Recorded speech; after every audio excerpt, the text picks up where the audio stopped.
you want to do that over again? Yes, if you wouldn't mind, we've got the recording going now. All right. We'll call the Planning Commission for the Town of McCandless to order. First item on the agenda is review and recommendation of the preliminary and final subdivision application for the plan known as the Harnett Plan of Lots for applicant Matt Harnett. Property is located at 10021 Grubbs Road and 15 Nash Lane. Okay. All right. Turn it over to you, RJ. Did everyone get the meeting packet that I sent out? It may have come in Monday. It should have gone out Friday, but I can do a screen share also if that's useful for everyone. What? I got it. Whatever you want to do. I think I've got it. Okay. I've got it. All right. So this application is going to look pretty familiar. I'm going to queue up Mr. Harnett in a second here, but essentially, I believe it was in March, my first planning commission meeting when Bruce was still on board, that we had a lot line revision and a simple subdivision basically application come through to combine a couple parcels into a single lot. And one of them was a very thin, essentially right away sort of private lane parcel. Just to, for sort of consolidation down the road to potentially build a home, maybe sell off some of the land down the road if that made sense, and I'm sure that Mr. Harnett can fill in a little more of the details of his thinking on this.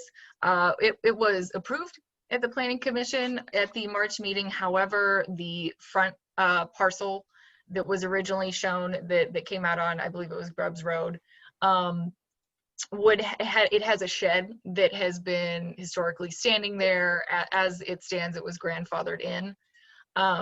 However, if he was going to include that parcel in the lot line revision and the consolidation, it would have required, he did not have a primary structure on the lot within a year to take the shed down, which he did not want to do at the time. So we're back. Just to take a second look at it, excluding the front parcel that was included in the original plan. So again, no new comments as to the function of this revision and subdivision, but it has to be approved again, or if anyone else has any concerns at this point, this is a good time. So I'm going to go ahead and start Matt's video, send him an unmute request, and if he has anything to add to the presentation, take it away, Matt.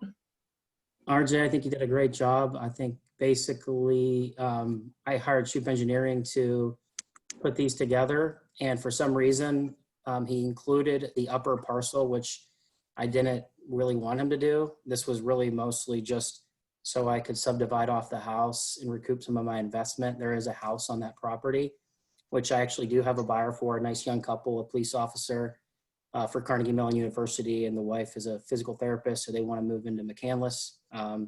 They live in the city currently, so I think it's a good thing. And we're waiting on this. Unfortunately, COVID hit. This was a bit of a waiting period, but it worked out good. We're all here. But yeah, basically it's the same one that you guys all saw. All the complicated stuff was approved, which was combining the bottom parcels and subdividing off the home from the acreage. The upper parcel on Grubbs Road really had nothing to do with this. And so I don't even know why it was included. And so I just asked that it not be included. It is my intention, as I sit here today, to build on that lot. So I don't really think it matters with that shed. If I build within a year, it doesn't really matter because the shed will then be attached to a primary structure. But, God forbid, our, plans don't always go as you want. So I figured why include that if I didn't have to. It certainly wasn't a part of the original plan. So all we did was pull the 15 acres out of the combining, and we're just combining that one little half-acre parcel, which makes no sense. It's just kind of out in the middle of nowhere. We're combining it with the bigger 18-acre parcel and subdividing off the house and the barn so I can sell that.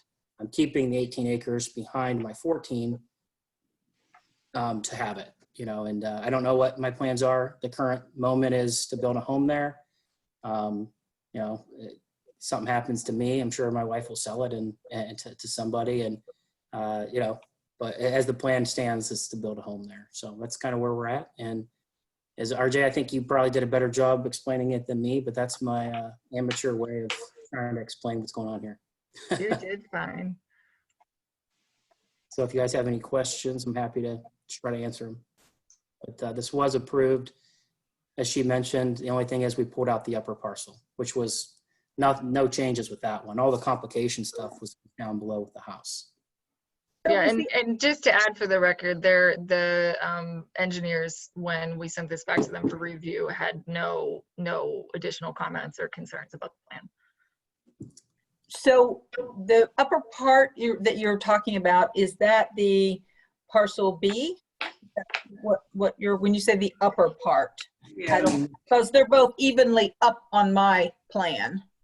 So Yeah. it looks like you're going to still combine parcel A and parcel B, and you're just pulling out C and selling to the couple, right? I think you're right. Is that the bottom line?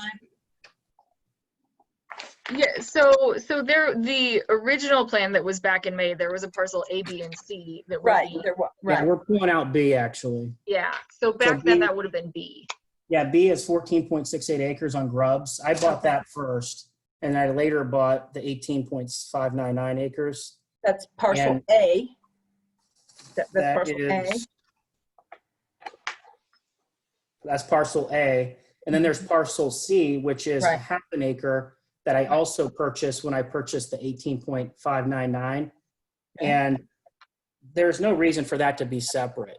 So the goal is to combine the parcel C with parcel A, because parcel C is just a really little thin strip of land. And so we're going to combine that with parcel A, and then we're going to combine, those two become lot 2. Okay. And lot 2 is 1.348 acres. Okay. And originally it's going to be 0.7 acres, but everyone I talked to, potential people interested in this, all wanted the barn. Because if you're going to live out kind of on a private road, you want a barn. That's one thing I learned. So it kind of appeals to a certain buyer that wants that rural setting. So I was going to keep the barn, but now I'm selling it because I think it'll make it a nicer place for somebody. So it's under contract currently pending this approval to sell that house, which I think is good because right now it's vacant. So I think it's good to have somebody, in there and, it's good for the community. And he happens to be a police officer, which I think's a good thing as well. So I'm hoping it works out for him. It's their first home. Now, we had an issue today, with the inspection. They're all, there's things that they want me to fix. We'll figure that out. If they fall through, then we'll get another one there. So. Okay. Thank you. I just wanted to make Sure. sure I knew what was happening. Thanks. No, it's good. You tested me and made me review the plan. So. Dan, do you have any comments? No, I do not. How about you, Jim? No, that's fine. I think it's a good job. Rob? I'm fine. It was good last time, so. Okay. Kim, you have anything else? No, thank you. I just wanted to make sure I understood what was happening. Thanks. Yeah. Okay, that's okay. Well, are there any there's no comments by anyone else? Nope. All right. Can we take a vote then? Can I have a motion by somebody? Excuse me, Ted, before you do, I'm not sure if RJ has opened this up for public comment or not, but before you vote, we should give a chance all for right. the public as a whole to comment. Yeah, so the way that for everyone listening at home that isn't a commission member, the way that we've been doing this at our council meetings is if you want to provide public comment at the time that we call for it, just open up the chat function at the bottom of your screen there, and you can type your name and your address. And then at the appropriate time, going in order, and whatnot, we will turn your mic on, let you provide your public comment for the appointed time, and just kind of go down the list like that. So If anyone would like to comment on this item, please sign up in the chat box, or if you're listening on your phone, you can email me to sign up at rs as in Sam, USKO at townofmcandless.org.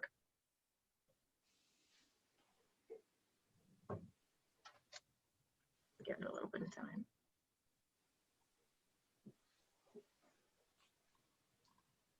How long does it take to get a response? I mean, I haven't seen anyone sign up yet. It depends. You know, at the council meetings, we just have sort of the bulk comment period that you sign up for at the beginning instead of issue by issue. Kind of trying this out, you know, new for the planning commission. I would say it's pretty safe to say, if I'm not seeing any hands up or anything in the chat for this issue, that we're okay. All right. I Can we will- take a vote then? Can I move we approve the plan Subdivision? as amended? Seconded. Second? Okay, all in favor? Aye. Opposed? Okay, motion carries. Thank you very Move on much. to the second item on the All right, agenda. and just before Commission. we push on forward, Matt, I will get in contact with you as soon as I talk with the town manager and confirm whether Okay. this is something that could be on the council agenda as soon as this upcoming Monday, or if we need a little more processing time, in which case it could be June 22nd. I really appreciate it. It's, you know, this couple really wants to move in. However, totally understand, you know, I fall within the reason of I know it's a weird time for all of us, including me and my job. So, so appreciate everyone's help, and thank you very much. All right, thank Thanks, you. Matt. Okay, we have some ordinances to review. First one is a continuation of the small wireless facility review. RJ? Yeah, so I'm eventually going to turn this over to Chris, since he is our expert du jour on the small wireless facilities, towers, 5G and whatnot. There have been a couple tweaks design-wise and process-wise based on the feedback that the group gave at our last review. Also, I sent out a couple. There was an appendix attached to the updated copy of the ordinance that Chris had hunted down some sort of standard designs to give an illustrative idea of what those design guidelines that we discussed for the aesthetics of the communication facilities could be. I got earlier today, you know, if we needed to illustrate the discussion as well, some sort of really basic mock-ups from our engineers regarding sort of what some of these different types of poles could look like in some of our, you know, standard neighborhood settings in the town, just to give the commission an idea of, you know, what these towers could look like based on what sort of the character of the neighborhood is. How do we best match that?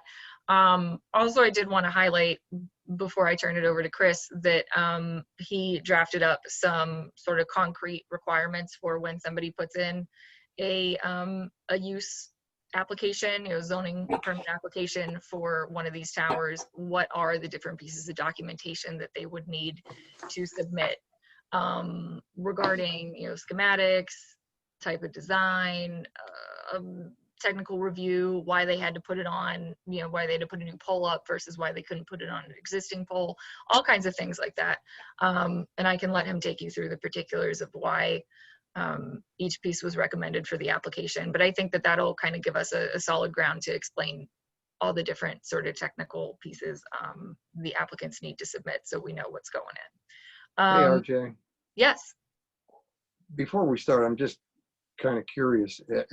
Do we have a feel for how many dead spots we have in our town where these things might come into play? Well, 5G is new, so it's kind of hard to say exactly what that's going to look like, just because it's such a you know, a new frequency, from what I understand, compared to what most mobile internet is transmitted over today. 4G is what's more common.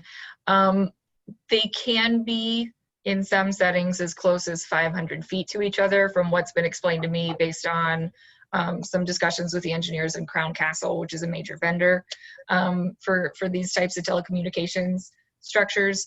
That's something that you tend to see more in like a downtown setting when there's really heavy network traffic. It's not necessarily going to be that frequent in a suburban neighborhood where there's not as much, you know, congestion, as they call it, on the network. But I can't say, you know, for certain what that would I guess actually. I was under the impression that the dead spots were due to topography. Is that not correct? I mean, That valleys is and hills that are shielding things and that sort of. Yeah, these that are- is partially true, and it's usually very true with traditional wireless communications, i.e., you know, having your cell phone work. 5G, based on my understanding, has a lot, their wavelength, it's a different wavelength. They're a lot more powerful and they can transmit more information, but they don't travel nearly as far under any circumstances. So it's a blast of information that just doesn't go as far as the traditional cell tower. And their line of sight. Why I believe entities like Crown Castle and Verizon will be looking, as the 5G network develops, to put these in more places compared to a traditional 100-foot cell tower, 180-foot cell tower. It's not just for dead spaces, though. Don't be fooled by that. They'll need to be everywhere because 5G is for faster streaming and more volume of streaming. So even if I have great cell service here, which I do, I'll still need 5G because that's like the upgrade. So it's not just for dead spaces. And I know we kind of, I don't know how we got that impression, because I got that impression too, but that's not the case. They will have to be around. And essentially, there's no 5G currently. Is that correct? As far as I understand. It's in the Right. process of being rolled Yeah. out. So this, we're building from scratch in a sense. Yeah. Exactly. And the Dan. technology here is basically machines talking to one another through the 5G network, not simply getting a movie on your phone or making a phone call. Right. RJ, can I make a suggestion before we get rolling with this?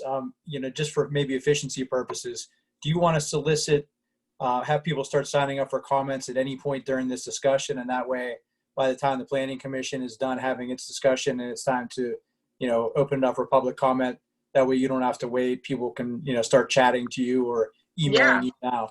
That sounds like a good idea to me. And just PSA for anyone who is signing up, please don't put necessarily the text of your comment, the whole body of it and everything into the chat, because that may not necessarily save if you, bless you. Bless you, sorry. I couldn't click mute fast enough. If I would have to unmute you anyway, it's okay. We'll survive.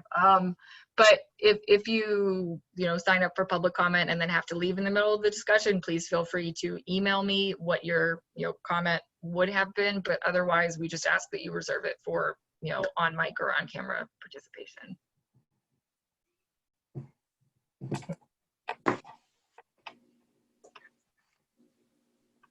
Okay, who's leading the discussion? Is that you, RJ? Chris, you can take it away. I've said pretty much everything that I have to comment at this point. Well, I'll be happy to do a relatively quick overview of the changes we made, but just so I know where everybody stands, is everybody to review it and go through the track changes and some of the changes that we did make from last month's version? No. Okay. I mean, I just got it yesterday or whatever. I mean, I only got it within the last day. So Right. I do remember what we talked about last month, but I did not reread the whole thing. Okay. So Just me. one of the comments that came up either at the last meeting or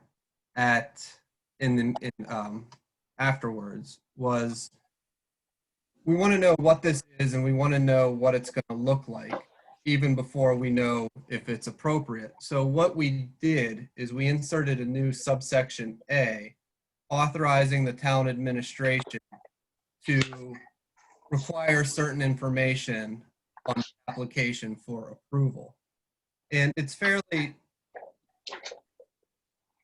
easy and obvious information, but we did not have anything like this in the ordinance beforehand. So we thought, since we're anticipating 5G placements are going to be the wave of the future, to get it into the ordinance right now. So essentially, the owner would have to identify who they are, give the zoning designation of the piece of property they're looking to put this, state why they want to put it there, whether it's to fill a gap in coverage, to increase performance, and let us know if there's been any alternative site evaluation, and if so, why that doesn't work. Certification that they're authorized to put this tower in, but more importantly, a description and a plan of where they're going to build and what exactly they're going to build. So we know exactly what's going up and where it's going. So that is a new addition, and that is the new subsection A. Next, with timing of review, not much has changed.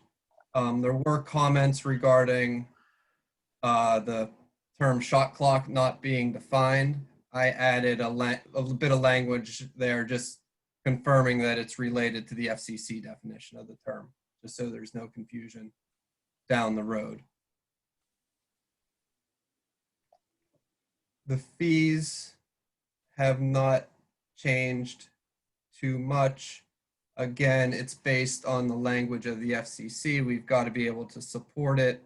The FCC has a safe harbor which can be adopted.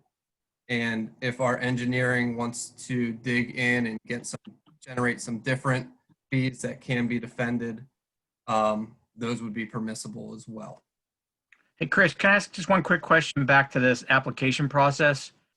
If they have to put the application in for each pole, or say they're going into McCandless Crossing and they're going to put 20 poles in, is that a single application? How does this jive with, a singular versus multiples? How does that work?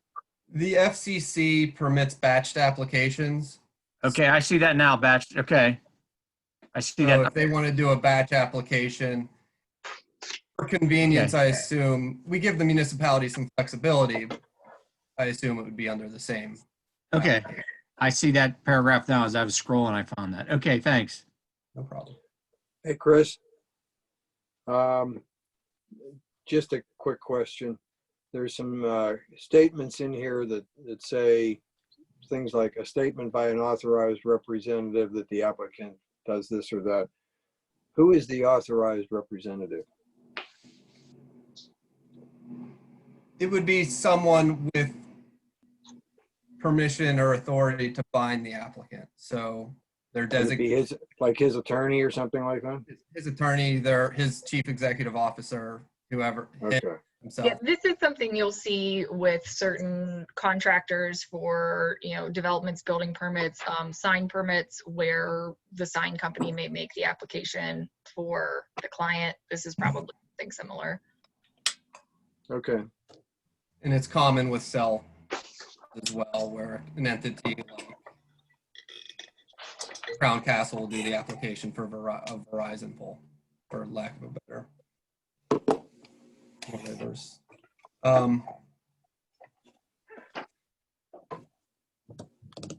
One of the other big changes was trying to get some specific design guidelines for all communications facilities.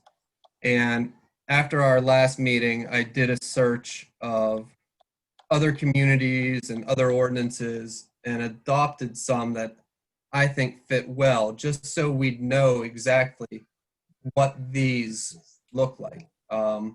We require that they all have a non-reflective finish, that their machine doesn't exceed our noise ordinances. We don't want a lot of poles humming at an annoying sound level.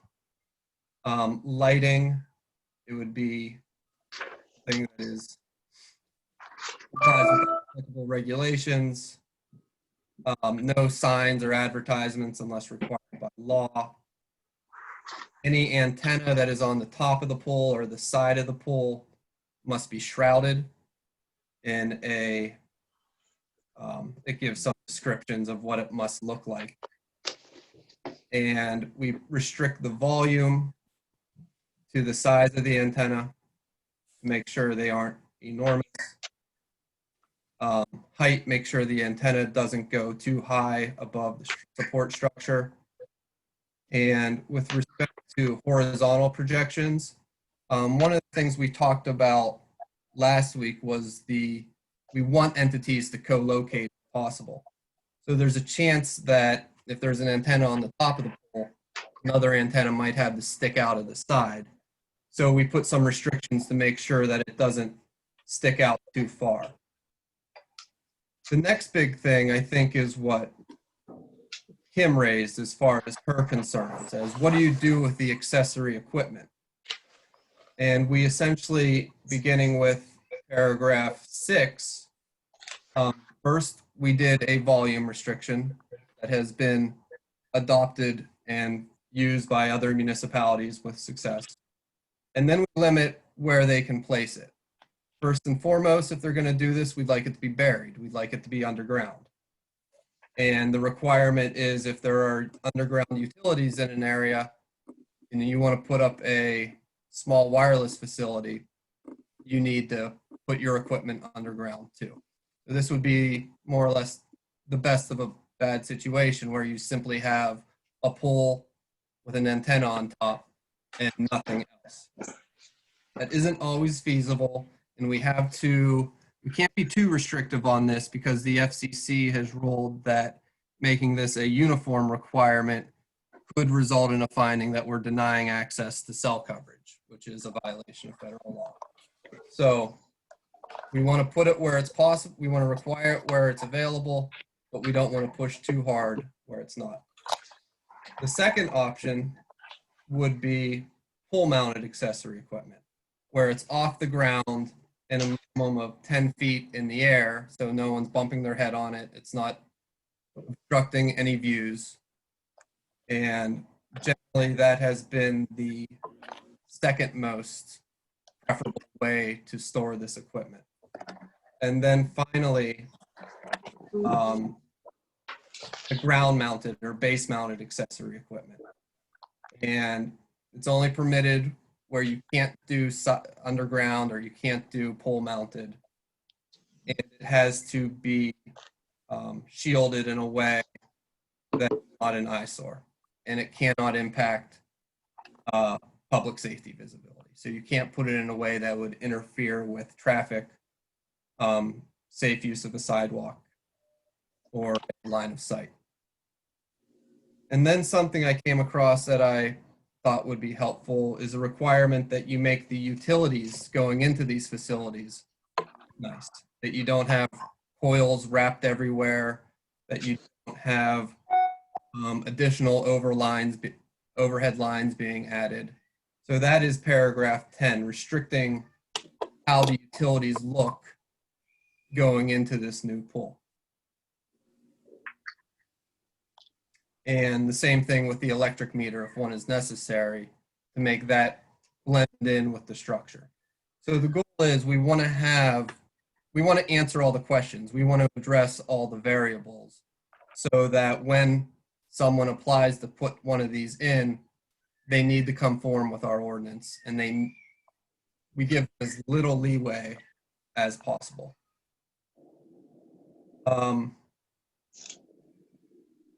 Other than that, 12 and 13 are rewriting what we had before. There was a question as to whether our 12-inch pole diameter was too narrow to allow for co-location. We adjusted the language to keep the 12-inch requirement, but allow the town to waive that requirement if it's convinced that a larger size will allow for multiple antennas and facilities to be placed on. Can I just interrupt really quick for a procedural question? Sorry, Chris. No problem. Is there any issue with letting a fourth council member in as a silent spectator? Because I believe we have 2 on the call plus Kim and now 1 in the waiting room. sorry. It shouldn't be because this is a public meeting. Right. That was going to be my response. Yeah, it's fine. Sorry, Mr. Solicitor. That's I okay. think That's that okay. didn't qualify as a quorum all of a sudden. No, it does, Yeah. but yeah, as long as they're not deliberating about the issues, we're fine. As long as people are, acting, they're members of the public for the purposes of this meeting. That's what I thought. Just want to make sure. All right. Sorry, didn't mean to interrupt you in your role. Good Please question. continue.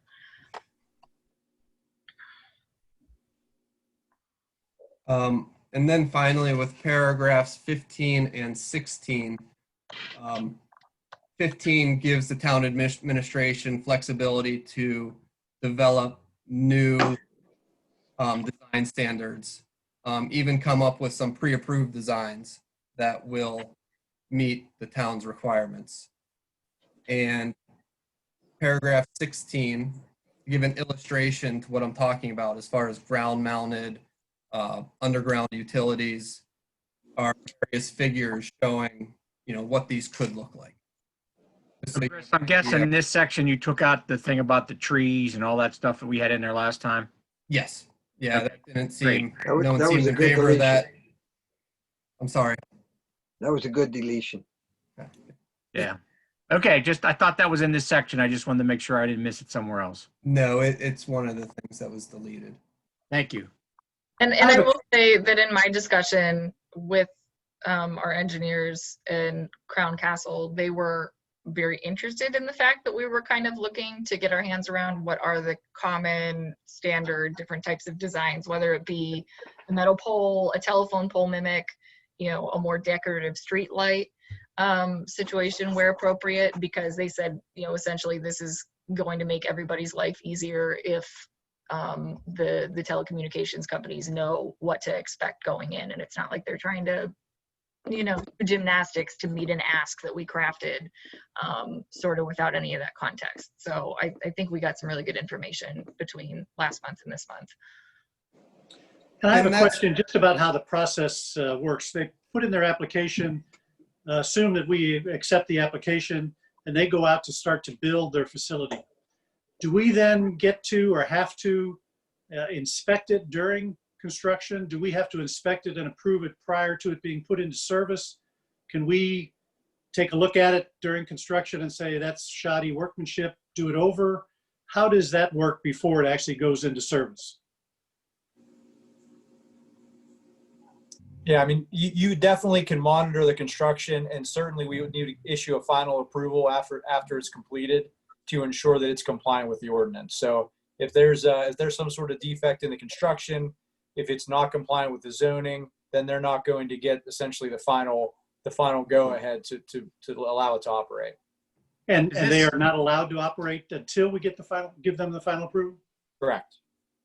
So And does- do we have someone who will be handling all these inspections? If these start going up like mushrooms after a heavy rain, do we even have someone who can do all that? RJ is not very busy. I think she'd love to do it. I would, if for anything that's a technical structural inspection, I would defer that to our regular development engineers as appropriate, which on that note, we're going to want to, if this is the route that we're going to go with making sure that we have these technical documents submitted and all the appropriate inspection and development reviews, we're going to want to update our fee schedule so that the small wireless facilities specifically include that clause of, there's either an escrow or a bill sent along for any of the technical consultant review costs. So RJ, it's Rob. Would this process then require the issuance of a building permit, just like anything else that's built in the town? Is that how you see this happening? The way that Doesn't Chris say has that it in here, written but- is essentially a zoning permit that includes things like that. I believe the thinking was kind of similar in that we do have standards for review for the other towers and antennas that could go up, or this is kind of the same as the list of things that have to be submitted as part of the performance standards for a potential oil and gas unconventional well use, which is of course the next draft that we've got on deck. But Chris, do you have anything to add about that?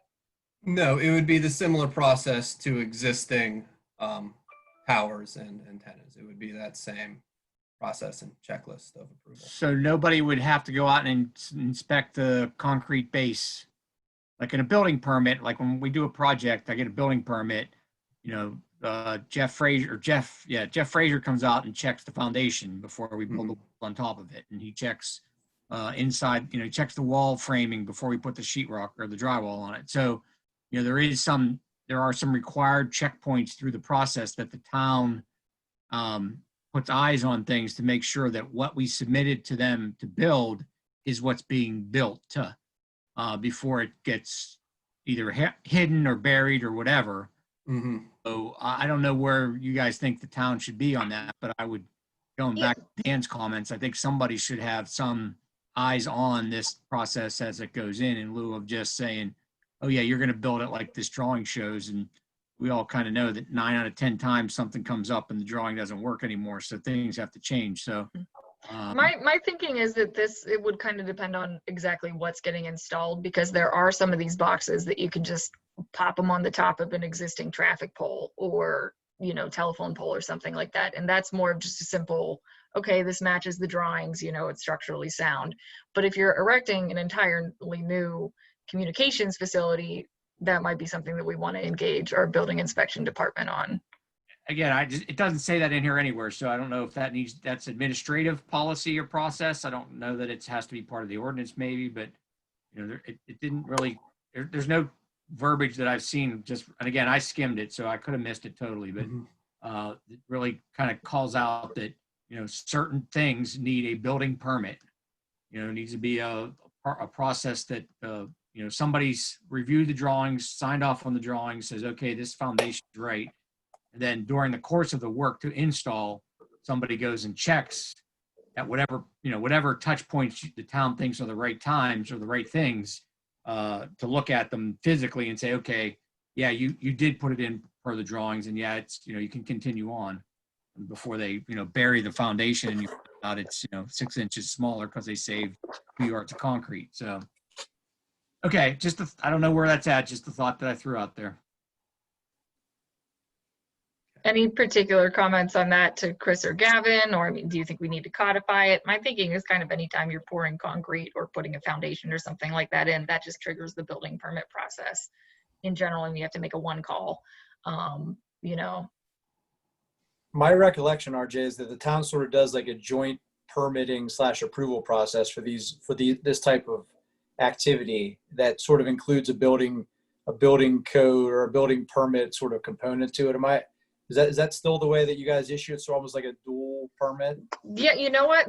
We haven't had one come through since I've been here, so I'd have to double check. All right. Yeah, I can't recall, offhand. I haven't looked at the requirements for the actual full-blown towers. To your point, the majority of these, as we think they will be, are sort of smaller in stature and co-located. We have the ability at any point to have our engineers out there to take a look and to confirm. We'd be requiring stamped drawings from the applicant to ensure that things are built as they were designed. So I think between those sort of kind of checks, we're usually okay. We're also, Chris might know a little bit more about this than I do, or probably definitely does.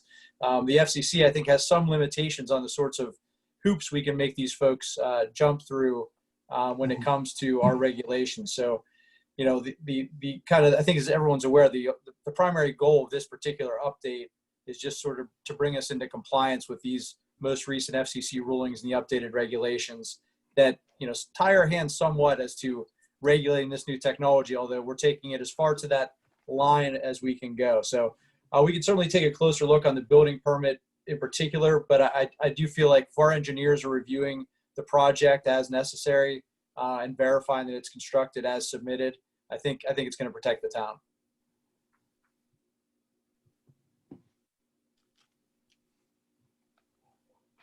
I had two, are we done with that? Yes. Okay. I had two items, and Dan is the one who actually brought this up about section 2.5,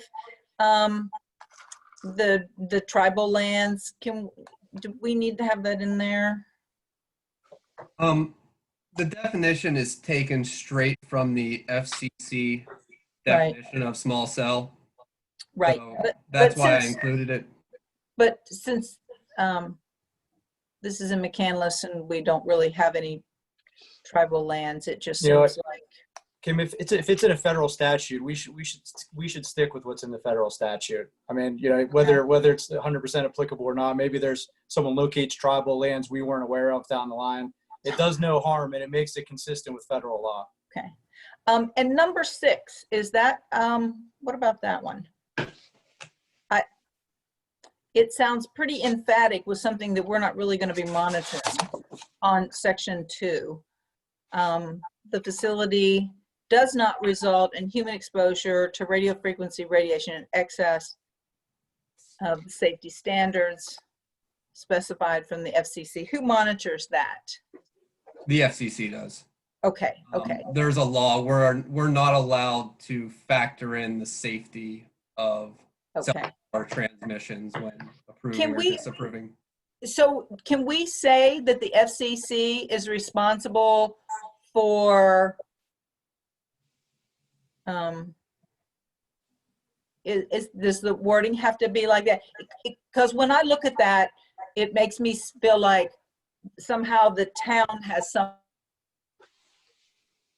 responsibility. And maybe that's just how it looks to me, but is there a way, is there that the FCC is responsible for monitoring all radio frequency radiation to maintain public safety, applicable public safety standards, or any, can we do that? Kim, what page are you on? I'm sorry. Right it is under the tribal lands. Yeah, it is. It's right. So I didn't know. Page 4. Okay, thank you. Thank you. This again is straight from the definition. Yeah. The FCC's definition of small cell or small wireless facility. Okay. So in this part of the provision, I would be hesitant to change anything Okay. for the Okay. same reasons. Okay. I just didn't want there to be any misconception that we are in any way responsible for monitoring that in the town, Mhm. or that that we as a town are saying anything about radio frequency, because we really don't know anything about that. Yeah, That's That's not on our wheelhouse, obviously, to be Right. testing. In Right. fact, we're prohibited from making any claims that the stuff is not safe as far as that goes. They have provided the FCC is complete control of that, and we cannot require them to prove that it's safe. Or put in expert testimony that it's not safe.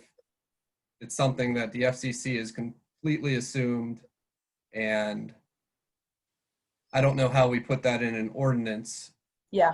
Well, Yeah. I think a good point here is to make is that the section that we're looking at for this amendment is focused on the definitions portion rather than the performance standards. So this is just, that's kind of why we're taking it straight from the regulations, is because this is defining the parameters of what this thing is, rather than making any statements that are regulatory on our end. That would be more in like the section 3 down for the design guidelines and special requirements.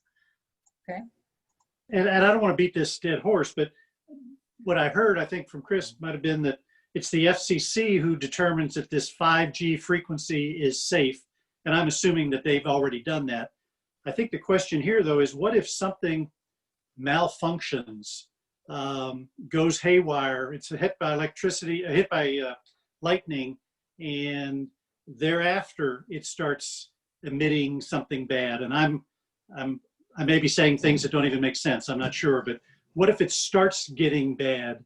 Are we then responsible to have discovered that? The FCC doesn't cruise McCandless to see what's happening. No, if we become aware of it, we would report it, but we have no ongoing obligation to be out there with some sort of monitoring device or metering device to make sure everything is functioning as it is. Essentially, that the determination that Chris was referring to is saying, and I think you get this, Dan, that look, the type of technology they've determined is safe, or Right. either that, or they've at least weighed how safe it is versus the importance it's going to have to society and determined that it's safe enough.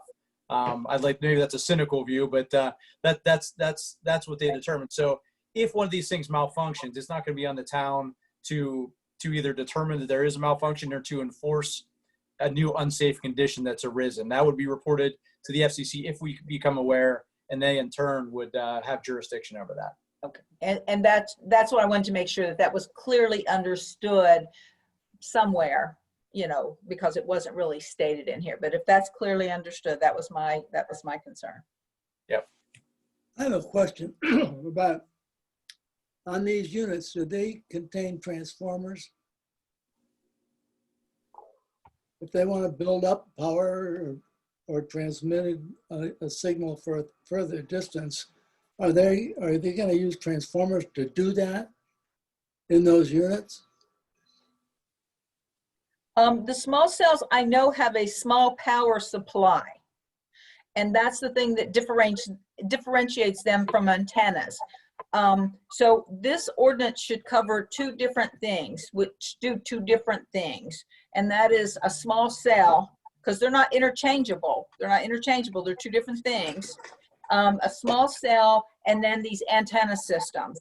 So that's one of the things that's different. The antenna just routes the thing from a central source. Boom, boom, boom, boom, boom, boom, boom.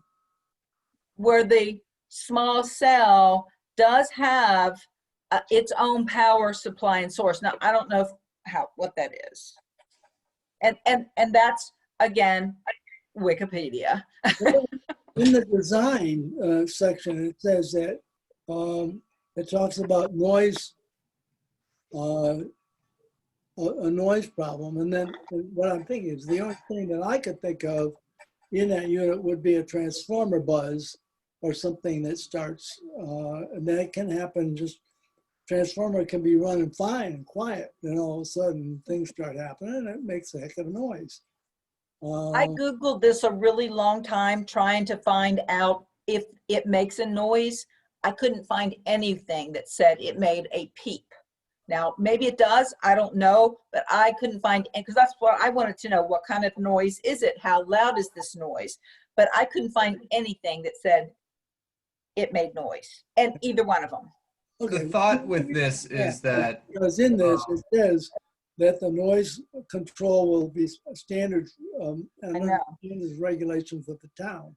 I know, I just couldn't find it And anywhere. I was wondering, what kind of noise does it make? I couldn't find it anywhere.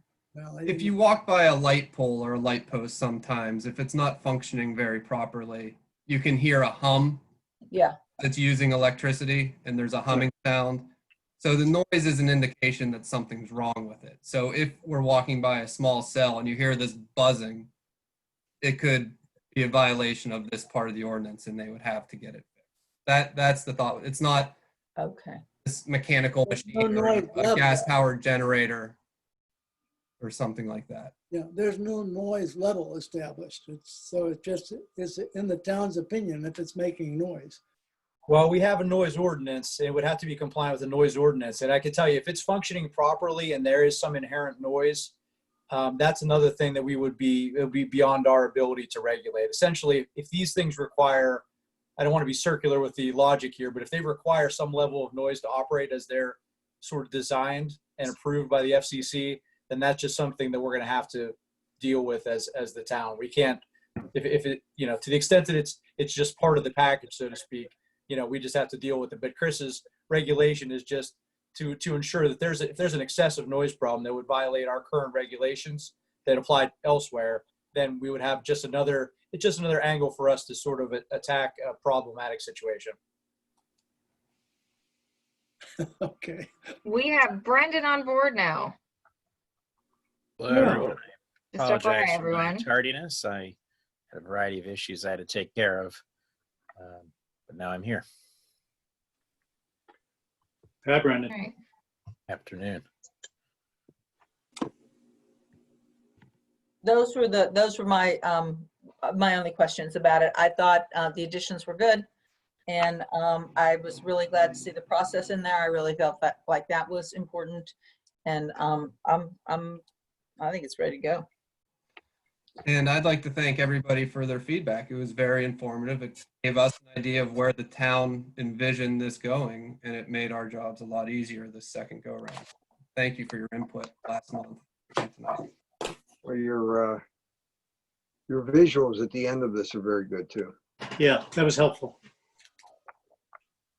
And Brendan, just FYI, we're on sort of the tail end of the small wireless facility ordinance review. Got it. Thank you. I don't have anything to add, but Well, then we can move this along then to council. Is that the procedure? Did you get any public comment requests, RJ? I do not see anything in the Zoom chat. Although if anyone is waiting to make public comment on this particular item, please let us know now. Have you had any indication if there's anybody else on the network here? Oh yes, we have quite a few guests Oh, tonight, okay. actually. Good.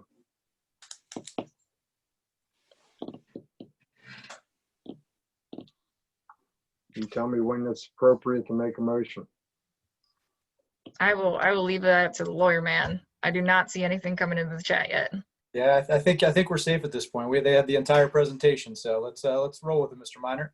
Okay, I'd like someone to make a motion then to recommend approval of this. Hey. Anybody out there?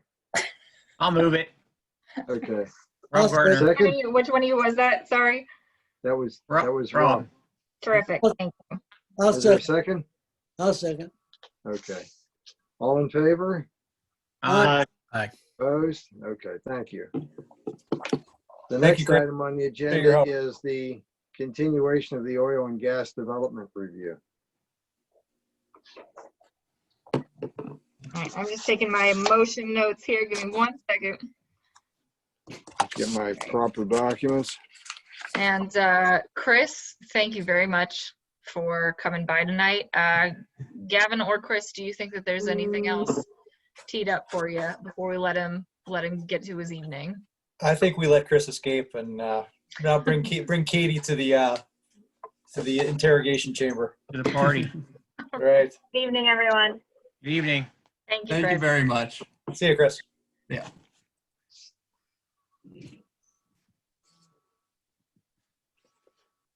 All right. Okay, so at our previous meeting in May, we sort of left our discussion when we got to the point of sort of different zoning districts, if we wanted to discuss the overlay concept. So we didn't get too much into the meat and potatoes of the ordinance as written. There have not really been any changes to the oil and gas ordinance draft, but of course I just reattached it to the meeting packet for reference. I did also attach the map deliverable that we discussed last time about protected structures and, you know, essentially what would fit that 1,000-foot regulation that we've got in the draft. So if you have any questions about that, feel free to let me know. Can I just, We didn't math out a 2,000 because, you know, we got to 1,000 and it was clear that the 2,000 was not a necessary exercise. It actually doesn't, I mean, 1,000 pretty much eliminates 98% of the town. Yeah, did I read the map Just drawing, correctly? unless I'm There was missing You read the something. map correctly. Yeah. There was only There- 3 tiny little segments in North Park somewhere. There's I not a think lot of empty space in the town, as we discovered through this Yeah. review. We were a little surprised. So again, I mean, going back in history, RJ, and I mean, Ted and I probably are the only ones back in history was, I mean, the reason we didn't make this setback too big was because in effect, we created an exclusionary process for anything to happen in the town. So we would get this, if this got challenged, it'd get thrown out in court. That's what we were, you know, kind of the assumption from last time. So, because I think we're what, 250 now or 500? What's our? 500 is the state minimum, if I'm correct, Katie. That's correct. So, I mean, I don't know how you could approve this for 1,000 feet square, you know, 1,000 feet and show this little map to everybody and say, this is where you can drill.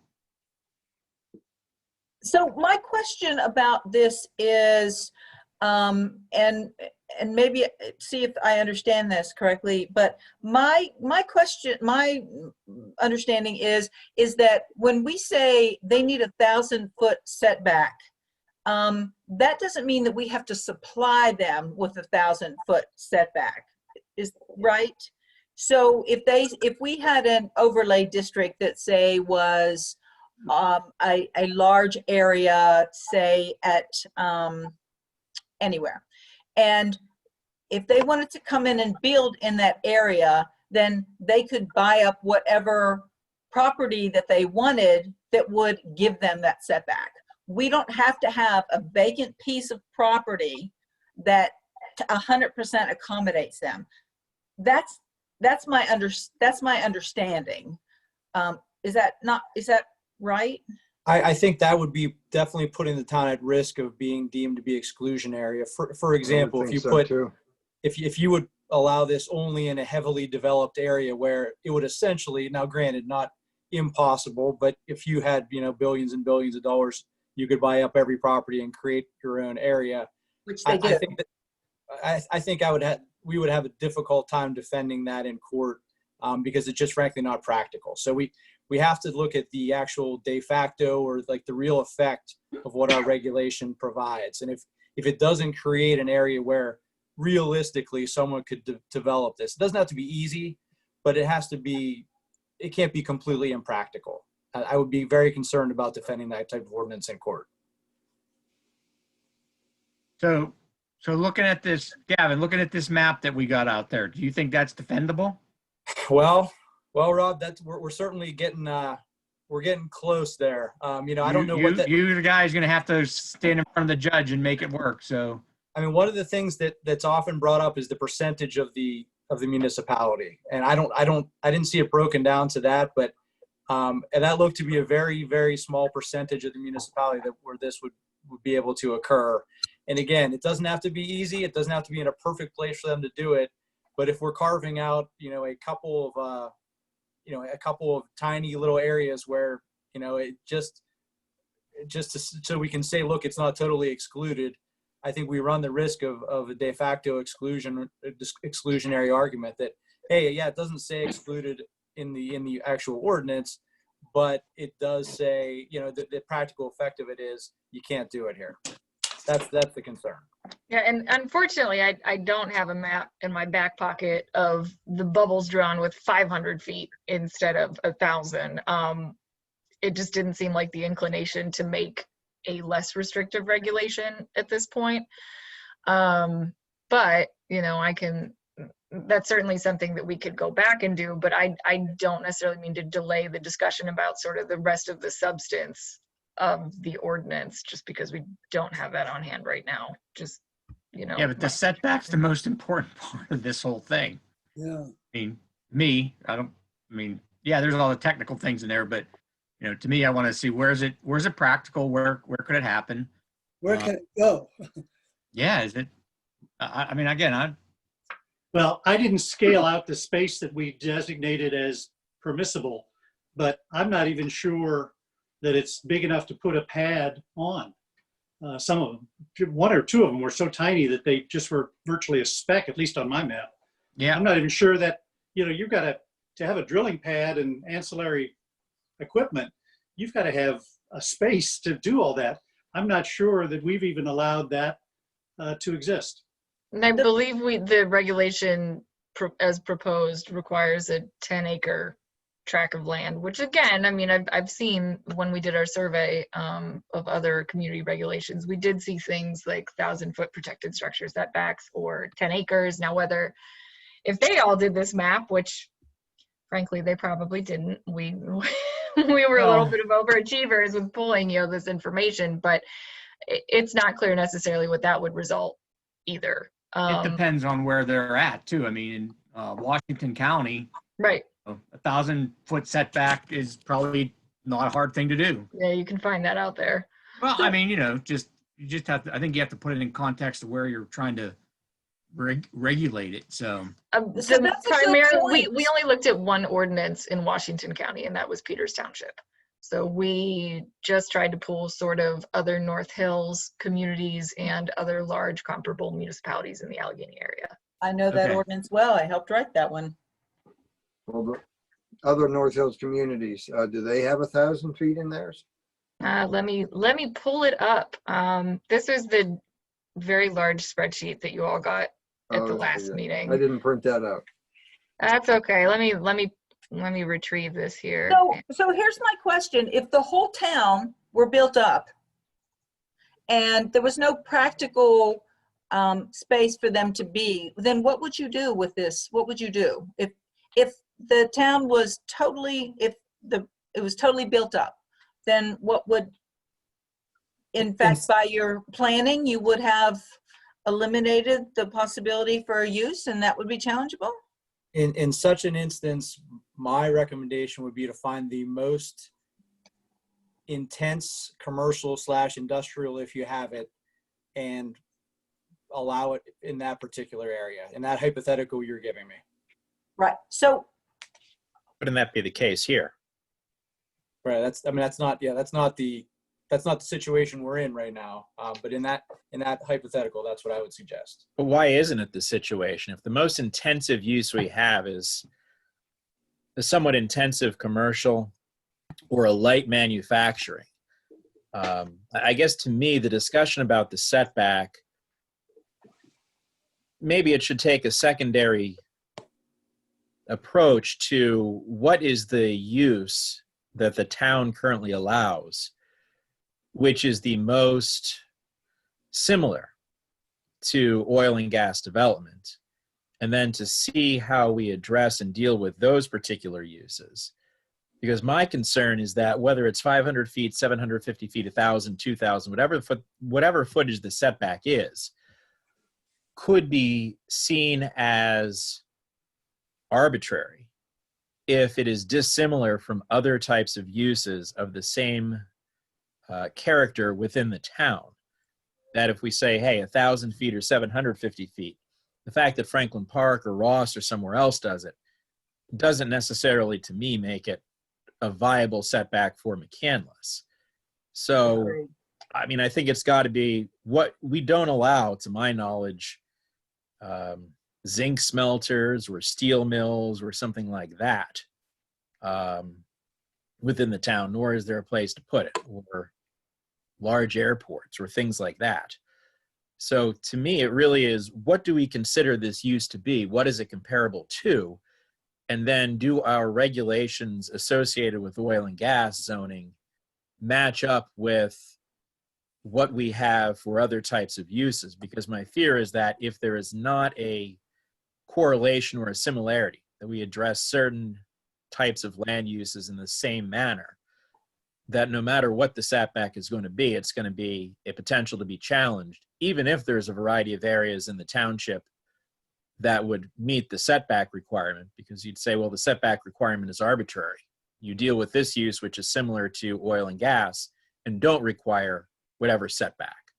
And then the court, I think, would look and say, well, what's the basis for your setback?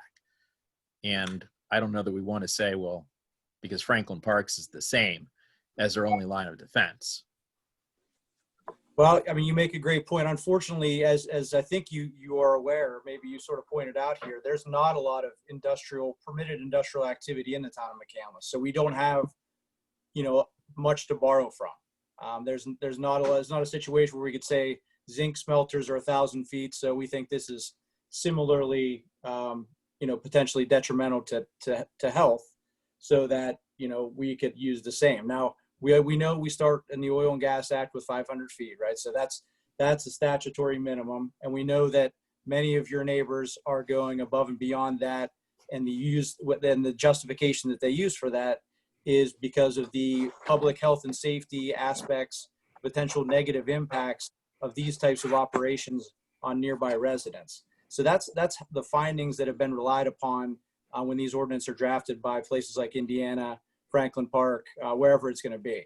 So, I get it. If we had an industrial area like you're describing, and we could borrow this and treat it similarly, that would be great. And I think we would have gone down that road. But my recollection is that the closest sort of most heavily used district when it comes to industrial is and RJ might correct me, or maybe Kim will, is the C6 district, which in fact I think is actually like a corporate office park.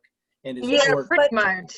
It was zoned for light industry. Now, this is what I was waiting to say, because I think Brendan is really onto something here.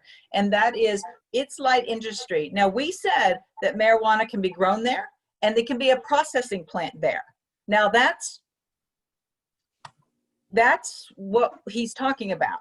That's the closest place that we have. Now, we made that district. So to me, and that is where I thought would be a good place to put that, is to say, look, you can be here. This is our industry section of our town. You can be right here. And how it's what? How large is that zoning district as an area roughly? Do we know? On Corporate Drive? Yeah. It's, I don't know. It's It's big. my map. It's pretty much just the area between one side of the development district, which I'm gonna guess is Lowe's, and Vincentian. I mean, is it feasible to put a oil and gas operation there? Is it feasible to make an overlay so that it would be big enough to put one there? That's what I'm saying. Well, we haven't investigated that, but I mean, we certainly can. I mean, But well, that's when I was talking about, when we were talking about an overlay, this is what I was trying to have us do, and that's what an overlay is, to look at that area and some of the properties that are all associated with that. They're separated from residential, which is nice, right? And they're really close to a main artery, another big advantage. And it seems like that would be a place that we could possibly do this. And it already is zoned for light industry. I'm not against, Kim, just to be clear, I'm not against an overlay district. And if it's obviously going to require some mapping, some engineering, and some additional work. But you know, I have no objection to an overlay district. I think it could be feasible. I haven't seen, you know, anyone actually do sort of the legwork that's going to be required, and it's going to be, you know, could be significant just to show how it would all work. Whether there's one overlay district in the town, whether there's multiple overlay districts, and you know, just to make sure that those would in fact be the appropriate places. But I want to be clear that I wouldn't rule that out. I know that there's a couple things that in particular we wanted to get addressed, right? I know we want to look at the area within which this can occur, and that's obviously the most important.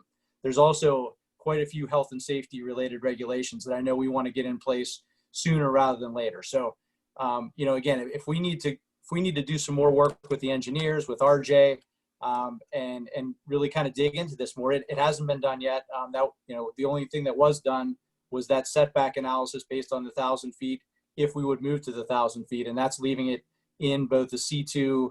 I think that's just leaving it in the I district, actually. So this yeah, C2 is even, it's like the size of one C6 parcel. You know, like Well, you the whole have that thing. northern chunk. You have that And northern chunk up in the top of North Park. and to be clear, when we're talking about size comparisons, if you're looking at this map, you know, there was the little bit, well, I don't even want to call it a little bit. I mean, it was the largest area on the map that was generated, and that was at the very northern border of the town up in North Park. Right. Just that one piece is larger than the entire C6 district. The area that I was concerned about was, I guess it's Vincentian. They closed their school. What are they going to do with their property? And Ted, that's the problem with leaving I totally opened for this. Yeah, Because any school can close and sell, any church can close and sell off their property. And we have no control over that. We have an enormous amount of property that is institutional. And we do.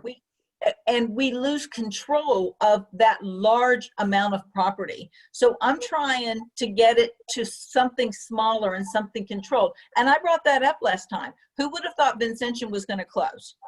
You know, but they could say, we're going to sell this to oil and gas. You know, NA could say, we're going to sell one of our elementary schools and we're going to put everything on one big campus and we're going to sell this property over here. It's not going to be a school anymore. We totally lose control of a lot of our town by having it in just any I area. So whatever we change if we want to put it in North Park, which, that seems like kind of a problem to me, but it does shift a lot of the weight onto the county if we did something like that, which we haven't even discussed yet. But to just leave it open to all, I think is a huge mistake and really leaves us open to losing control of where we think the best place for this to be is.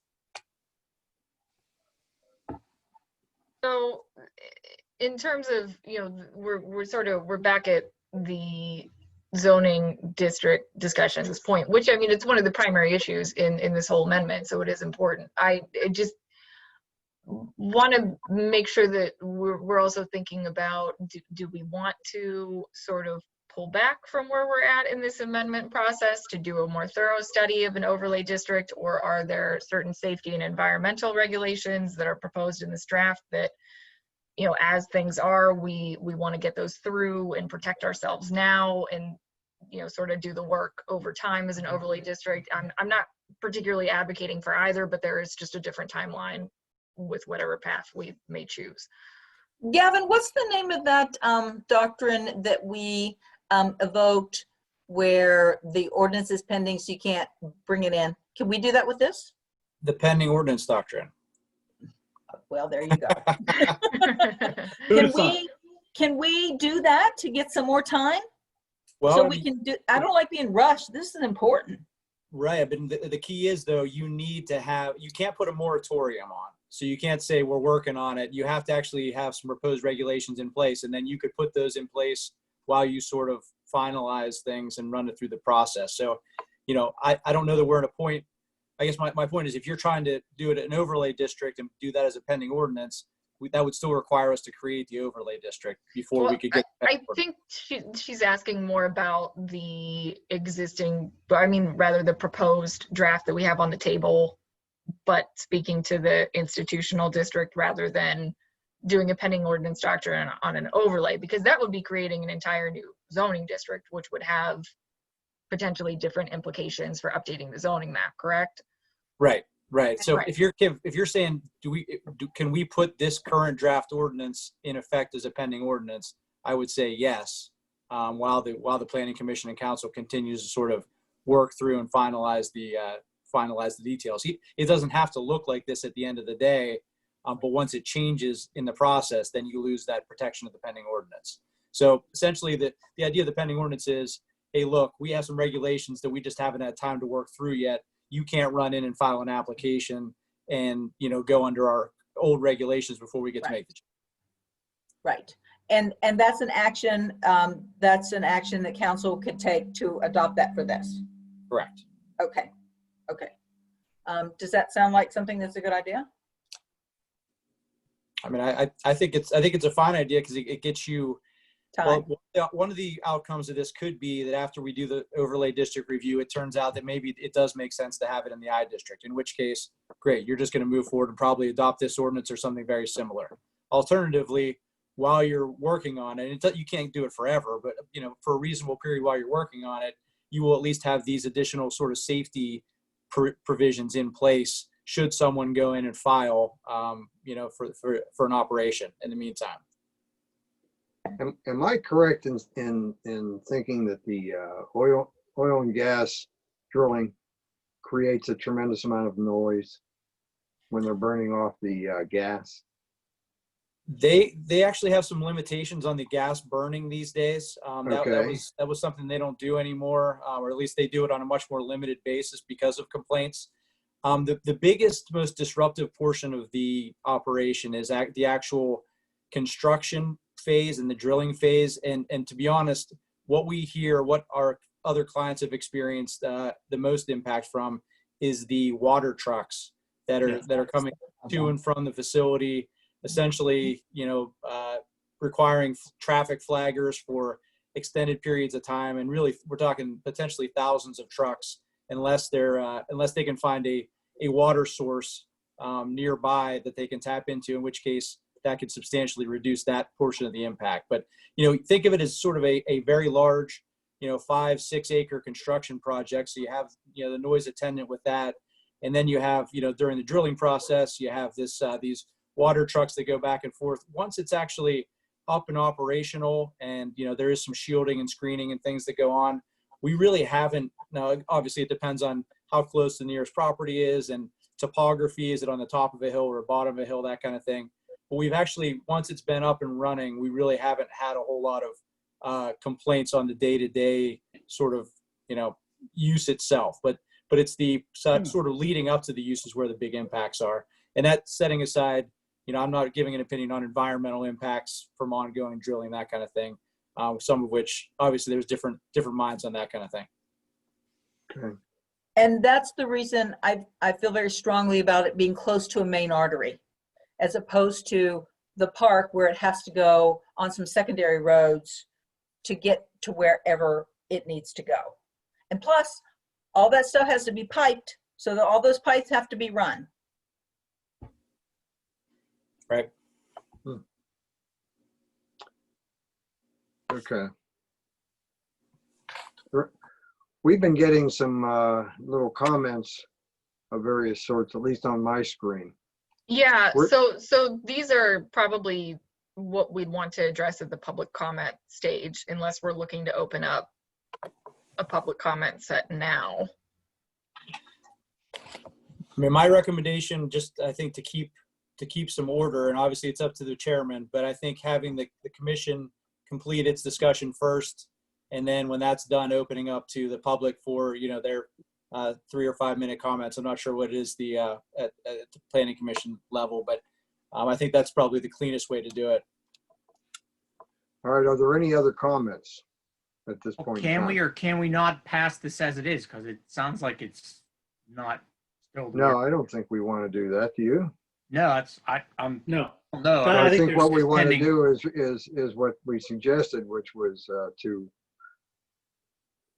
I don't know the right wording, put the pending ordinance, Right, we could adopt, council could act at its next meeting to pass a resolution to adopt a pending ordinance, or to essentially place this ordinance in pending ordinance status. In the meantime, RJ, the engineers and our office could continue to look, at the potential for an overlay district and other sorts of options in other areas that it might make sense. So do we Gavin, have to adopt this and recommend it to the council? You don't. No, you can, to be honest, at this, for your purposes here, if you wanted to table it, that would probably be the most appropriate planning commission action, because you're not recommending adoption. You're not necessarily not recommending adoption. You're just sort of acknowledging that it's still in process. That doesn't limit Okay. council from taking whatever action it wants to take at the next meeting. There's no time limit on this, so many months for us to look at it and take action? No, there's not. There's no sort of black and white. It's sort of a reasonableness standard, and we'd have to show that we're, progressing along, towards adopting this ordinance. Again, not locking us into what it looks like now, but if there are changes to it, let's say there's a new draft circulated and advertised for discussion. Well, at that point, there's the argument that, well, it's no longer a pending ordinance because you've got a new ordinance that's pending. So it's for limited use purposes, the pending ordinance resolution. Yeah, this is kind of the phase in which the planning commission is being given an opportunity to sort of do workshop feedback, but council has not taken an official action to put things on the clock. If they were to do so by scheduling a public hearing rather than, the pending ordinance doctrine, if they were just to go straight to a public hearing process, then that would put us on the clock for 30 days. But that's not what we're discussing at this point. Okay. Are there any other comments by other planning commission members?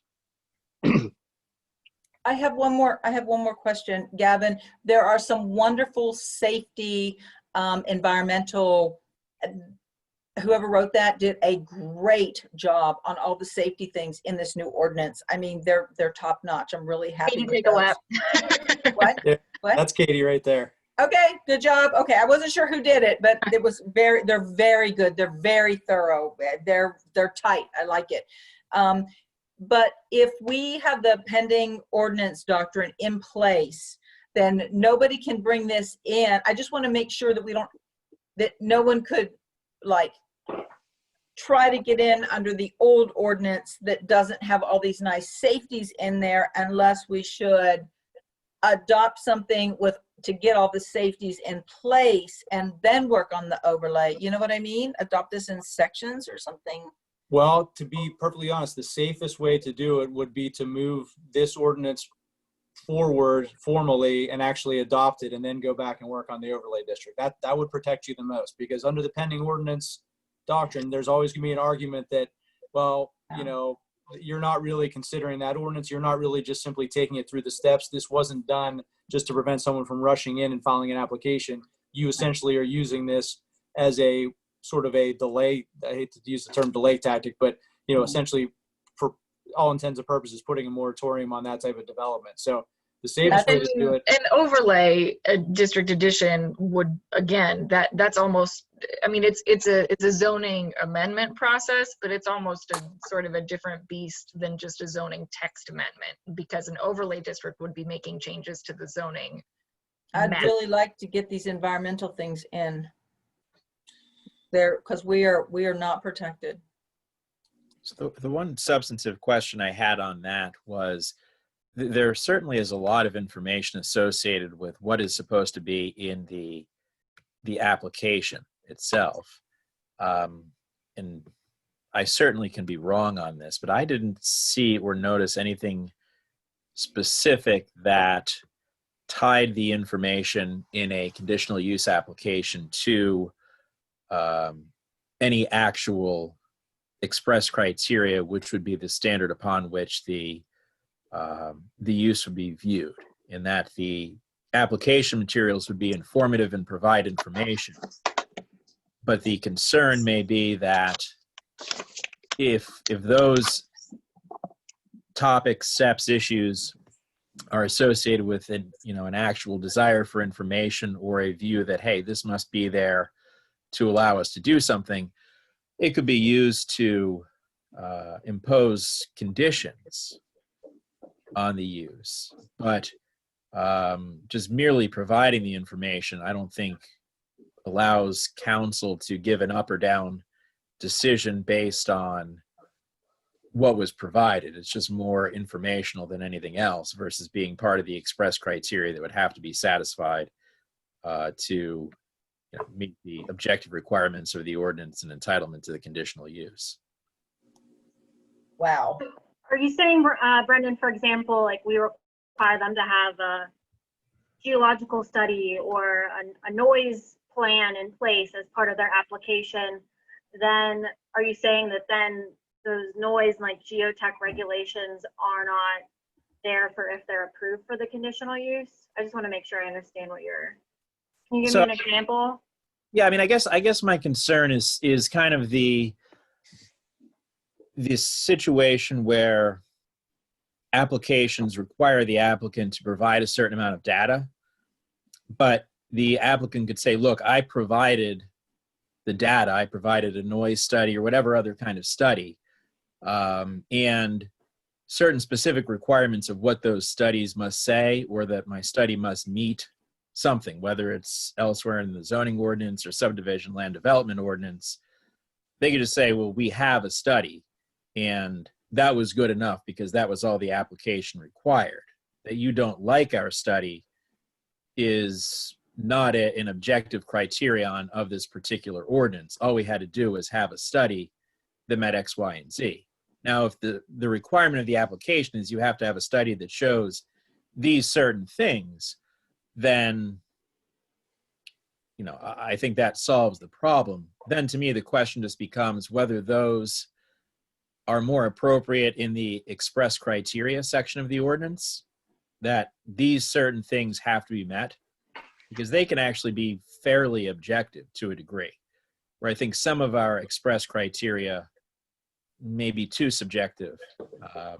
But to take it out of the application requirement solely and put it as more express criteria off the start, and the application requirement could say you must submit the following that satisfy the objective criteria, just to more closely tie the two together. So a question doesn't become if there's a gap between what the applicant has to put in an application and what we can actually look at as objective criteria to see if they're satisfied when the application comes to the forefront. Yeah, I mean, Brennan, I think that's a good comment. I think as I'm flipping through this, I do see a couple things that are included in the application portion that may be better suited in the express criteria, and I don't even know if it will require a whole lot of modification to the language other than maybe putting in that different spot. So that's a good point, and we can definitely take a closer look at that. Katie, you see what he's talking about? I think so. Yeah, I'm taking some notes here. So Yeah, maybe it would make sense to sort of make a, okay, so I'm just looking at K under this application, conditional use application section, and it says water withdrawal plan, and then has this paragraph describing all of these things. Maybe it would be appropriate to do water withdrawal plan, period. And then, in some other section say, the prepared water withdrawal plan must include da da da da da da da. Is that sort of the distinction you're trying to draw, Brendan? Yeah, for example, a traffic study, water withdrawal plan, a noise study. I think it may, certainly I don't think it hurts to be in the application, but if our desire is to have these kinds of things as strong as they can be, proving and demonstrating these things to the township, perhaps it is best if they're at least in the express or objective criteria as well. So there are things that council can actually take a look at and say, look, you did not satisfy this objective criteria, or you did, to the extent that they are things that are reasonably quantifiable as express criteria versus subjective thoughts that an applicant would say, well, there's no way I can or can't meet that. It's not objective. But a lot of the things that are in there, I think, can be objective and enforceable. And to your point, Brennan, that's something that we could require them at the public hearing to prove to council, as opposed to something that we would just sort of administratively ensure by way of what's the application contents, or kind of when they get up and running. So that's a really good comment, and I think we can address that without really changing the substance of the ordinance, but it does make it stronger. And I think if it would be appropriate to deny one of these applications for failing to meet one of those criteria, I'd rather have it be an express criteria rather than just part of the contents of the application. So thank you for that. Good.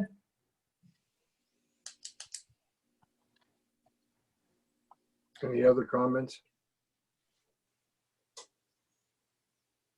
Should we open it up to the public? If we're ready for that, we've got, in the chat, I see Jeffrey Martzoff, I hope I'm saying your name right, signed up to ask a question on a particular section. Vincent Amatangelo, again, I'm sure that I'm butchering your last name. I apologize for that. I believe that those were the two that had a concrete either comment or question. So, Okay. Jeffrey, you were the one.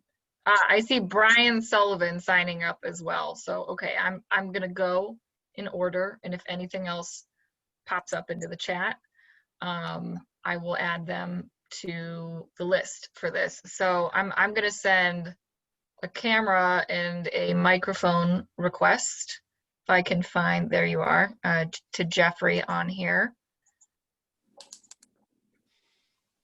And Mary, so we've got 4 people so far signed up. Jeffrey, if you would like to start your public comment now. Sure, I'd like to go with page 25 in your manual. Line 25, section F, deals with the transportation of hazardous material with the water. The government is now starting to find out issues on those tankers, pulling that water out, that the brine, that they call it, contains radium 226, 228, 222. These vehicles become radioactive. They go through your area. That would be your highways. And also, since it is being pulled out of your area, you become part of that waste It's be like medical waste. If it comes out of a hospital, they have to know where it came from, whose it is, and where it's being disposed of. I do not see anything in your policy stating that you would receive any kind of documentation other than it's stating a permit of, them taking your water. If you could look into that, I would really appreciate that. Okay. And Gavin, are we just doing straight comments now, or is this any sort of question and answer? I mean, I situation? guess my just short response is, number one, we certainly could take a closer look at that. Secondly, the environmental aspects are primarily regulated by DEP and the EPA. And as you can see in that particular provision, we are essentially deferring to those environmental regulatory agencies to ensure compliance. But that doesn't mean that we might not be able to request some additional verification from the applicant as part of this process to ensure that, in fact, those, there is compliance there. So good comment. Thanks. All right. You completed your public comment, Jeffrey? I'm just going to leave that one. I'll let the next people take it. And if I come up with one, I'll come back. All right. Sounds good. You're just to unmute, you'll have to make a sign up in the chat again. Just I'm with you. FYI. Great. Thank you. Thank you. Okay. The next person that looked interested in commenting. Oh, Sandy, you're waving. What's up? You need to unmute her. I Yes, unmuted her. sorry. Could you give me your address whenever the public speaks? If I could have your address, that would be wonderful. For the minutes. Jeffrey, if you could just type it in the chat box, please, because I already got to shut off here, but we'll be able to see it. Okay, so the next person that we had up was Vincent. I am going to let you say your last name next before I give it another shot. But when you come on camera, if you could please state your name and address for the record. Okay. And Vincent, gonna unmute you now. Hello, sir. Hello. All right, you're up. You did very well with my last name. Thank you. And the address is 8474 Post Road, Allison Park, but technically in McCandless. And my first comment is the zoning map for drilling available to McCandless residents? And if so, how can I find it? It is available on the website, currently subject to the regulations in the code. RJ, correct me if I'm wrong, but the it's a use permitted by conditional use only in the I institutional district and the C2 neighborhood commercial district. That is currently the code is written. Yes. C2 or C3? It's Sorry. C2. Is it C2? Okay. Mm-hmm. Okay. My second comment is that there are some homes, I typed times, but I meant homes. There are some homes near Corporate Drive that may be affected by drilling.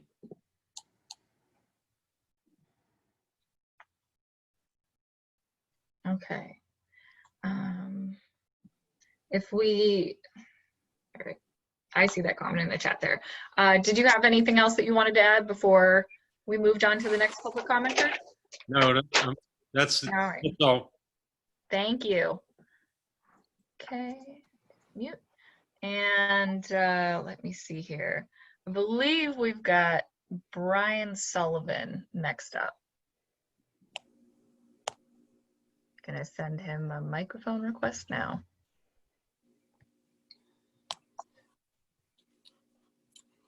All right, sir. Hi, yeah, I put my address in the chat. Thanks for all the hard work on this. And I had two suggestions. One was to add a requirement for any drillers to describe how they'll respect the boundaries of their licensing arrangement. So presumably in a densely populated area, given the wide extent of the potential for horizontal drilling and the fact that it's actually getting wider because the technology is improving, there would presumably be limits where people would not, or drillers would not have rights potentially, regardless of where they started a drill, that they would potentially have the technology to access. And just comparing it to a traditional zoning situation where you were putting up a fence in your backyard, for example, it's relatively easy from a third party perspective or from a neighbor perspective to verify that your fence is not on somebody else's property, or that it's, respecting setbacks or whatever. For this stuff, it's almost impossible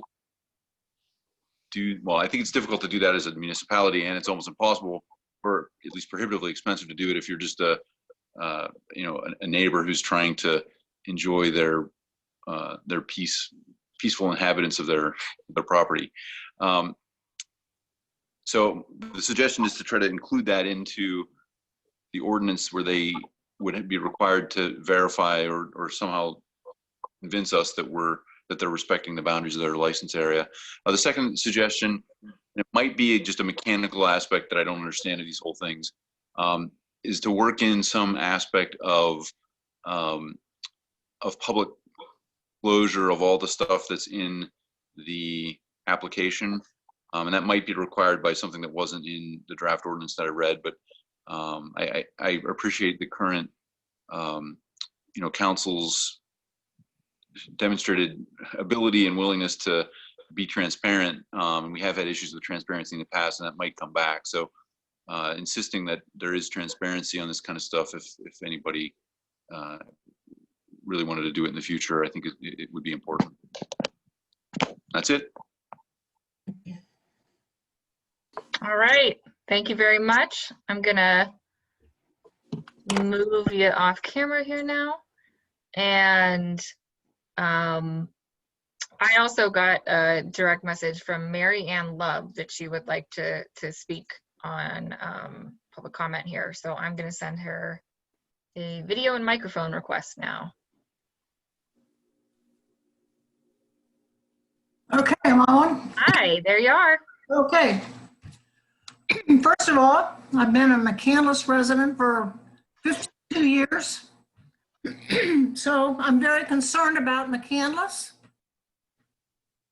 I'm especially concerned about oil and gas. I'm very proud that I supported and voted for Kim, and I thank you so much, because this is an extremely important thing to me. And I've been attending the environmental committee meetings since last fall. And since it's moved on to planning, now you're cursed with my presence here. I absolutely, also I belong to the St. Paul's Clean Air Group. And so obviously I'm concerned about the clean air as well. From day one, I could not understand why this wouldn't be put in industrial.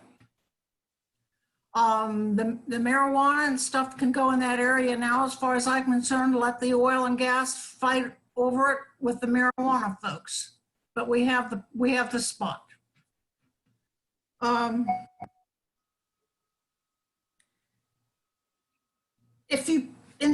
also agree, just wholeheartedly, that it does not make sense to put it in the institutional.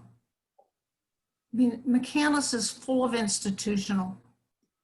And a lot of those institutional places are folding right and left. Just look at the Catholic churches alone.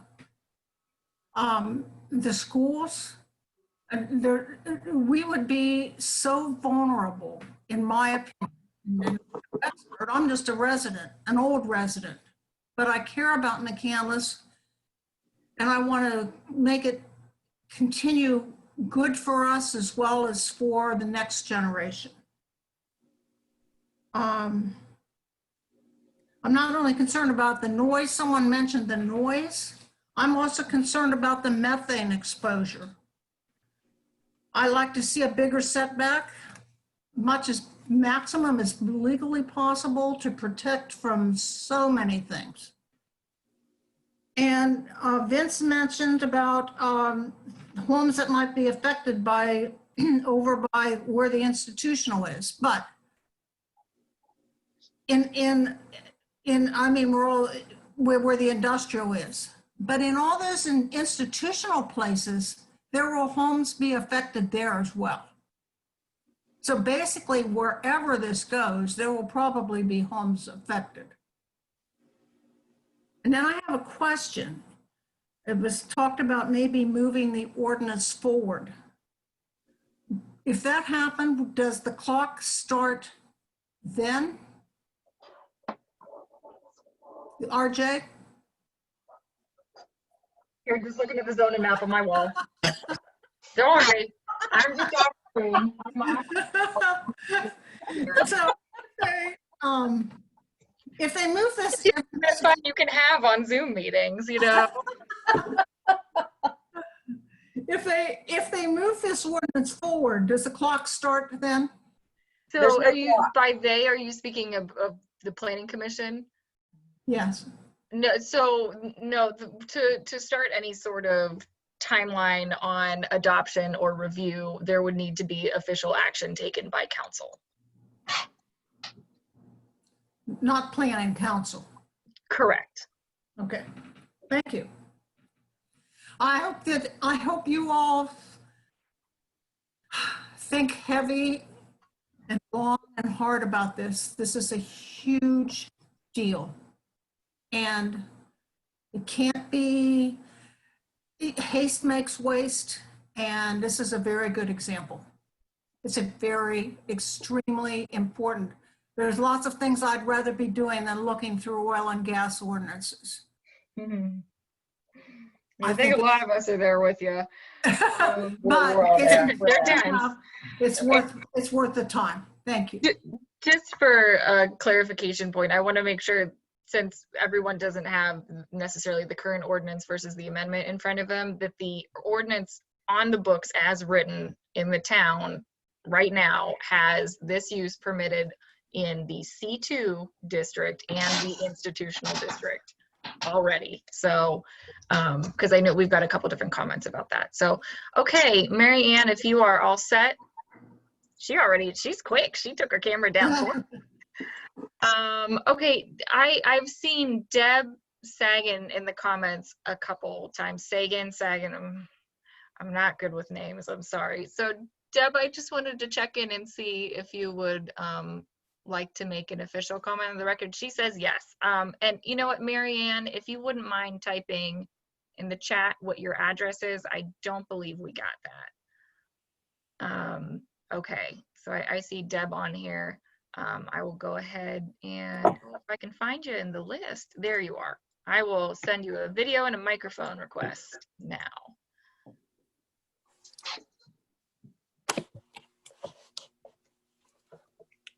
There you are. Okay. All right. Hi. Oh, I thought it'd still show my picture. Oh, well, I mean, you That's can better. turn the camera off if you would like. Because I'm just sitting in kind of a dark room here now since the sun's going down. Well, thank you very much. I appreciate the opportunity to have this Zoom meeting, and this is a very important topic, and I just wanted to reiterate what Mary Love had said. I was going to say a lot of the same things, but as you said, I'm glad you clarified that the development was set for institutional and C2. But what about C6? That had been mentioned too, because that was, you know, mentioned as a possibility as well. And I just wanted to say that not only do these zoning areas abut homes, they also do abut the park, North Park. So there are environmental issues there as well. But I did look up the zoning map on my computer as I'm on my phone, so got everything going here. And I do see that a lot of the, now that you mentioned it's C2 as well as institutional, you know, that is a big concern. So I don't know if that can be amended given the restrictions or not, but that's my comment. It should be looked at, as Mary Ann said. I agree. Thank you all for your hard work on this. Okay. That's And all. And I Deb, typed my did we get address your in. address? Oh, you're I gonna did type it in? type it Okay. in. I Terrific. did already, but it kind of Let me marked in, scroll up. and then I typed it again because Are it moved you into my comment. 9995 Parkland Drive? Yes. Mhm. Okay. That was what I was looking on the zoning map when when Mary Ann Yeah, that was cute. tracking. I was trying to find Parkland Drive on there. So Right. Oh, yeah, Parkland. It's right up from the town building right across the street. yeah, well, I probably can see you from my office half the time. Yeah, I then. could wave. All right. Thank you. Okay. And that was all the public comment that we had signed up on this issue. I'm just taking some of my notes here. But Katie, Gavin, if you have any lawyer comment stuff you want to add at this point while we're sort of wrapping up the portion. I mean, I guess, there's obviously some definite questions about procedure and what council may want to do with this. I guess it's obviously up to the planning commission how you want to proceed, but I do think that this is going to require some further discussion by council as to whether or not, number one, they want to just kick off the official adoption process of what's currently in front of the planning commission to, lock in some of those health and safety regulations and temporarily move it from C2 to only I, recognizing that that might not be the ideal situation, that could be a temporary situation, or whether or not council would want to proceed by adopting a pending ordinance resolution and potentially moving this forward, but at least sort of locking in those protections temporarily. We've heard from Kim, obviously she's the council president, but I think that's going to require, a discussion that, by council as a whole to determine, which tack they want to take. But I think either way, I think a tabling by the planning commission, if you're so inclined, probably just leaves the option open, understanding that more likely than not, this is going to be some form of this is going to be back in front of you before too long. That sounds reasonable to me. Dan, any comments? No, I've got 2 pages of individual comments, but we're not even there yet. So Okay. at some point, we'll talk about those. Jim? Yeah, one of the things that triggered a thought in my mind, which was very backfire a long time ago, when there was complaints about the trucking of wastewater from the drilling. And there was, at that time, a process established where drillers would clean up their drilling water and reuse it and remove a lot of the contaminants out of the water and then reuse it back in the well. So they weren't carting water back and forth. I don't know whatever happened to that, whether it was too expensive to continue or whether it was just cheaper and they could do it the other way by trucking, and so they did it. But that's something maybe we could look into. I'll try to see if I can resurrect some information on that. Okay. Well, I'll give a little insight into that. Trucking is extremely expensive. The closest disposal wells are in Ohio. And so the industry has figured out ways to clean up the water for reuse. And that has become a more economical method because they can't afford the trucking anymore and the disposal cost per barrel. So I think what the industry has evolved into is the reuse that you were just suggesting. Well, should we put that into this ordinance? Certainly something we can look at. I'll have to pull up our water. I know we require a water management plan, and I think it requires best practices, if I recall correctly, which, but we can be more explicit if in fact there's a technology we can require that's out there. Yeah, good. That's all. Brendan? I Any think comments? that my final point is, I guess, on things like that, probably be cognizant of our ability to regulate the where versus DEP's ability to regulate the how. Okay. And that's a great point. That's something I think everyone, whether it's the public or the commissioners or the council, really needs to keep in mind. And I'm glad you brought that up. It's something that we should have raised probably earlier in the discussion. But the town's ability, to regulate this use really is, there's been some back and forth. There was the Oil and Gas Act was significantly modified a few years back. There's been a lot of cases that have been percolating through the system that I'm sure many folks are aware of. But ultimately, to sum it up, that's probably the best way you can sum it up, that the local municipalities can choose the where that these operations occur, but as far as the fundamentals of the operations themselves, those are regulated by the state regulations and DEP. Rob, do you have any comments? I guess my only comment really is if we're going to change the location of all this, I guess my preference would be to let's just do this all at once than in lieu of doing one thing and doing something else, 2 weeks from now or a month from now or whatever. I mean, I don't think there's going to be any drilling activity in the near future based on the economy and things with oil prices and all that. So I guess I'm not overly concerned that we're going to have somebody knocking on the door tomorrow to drill a rig at Vincentian. So, I'd rather do this in whole in lieu of doing it as piecemeal, but that's just my own 2 cents. And I do want to just throw out there because, point well taken about where the industry is at this time.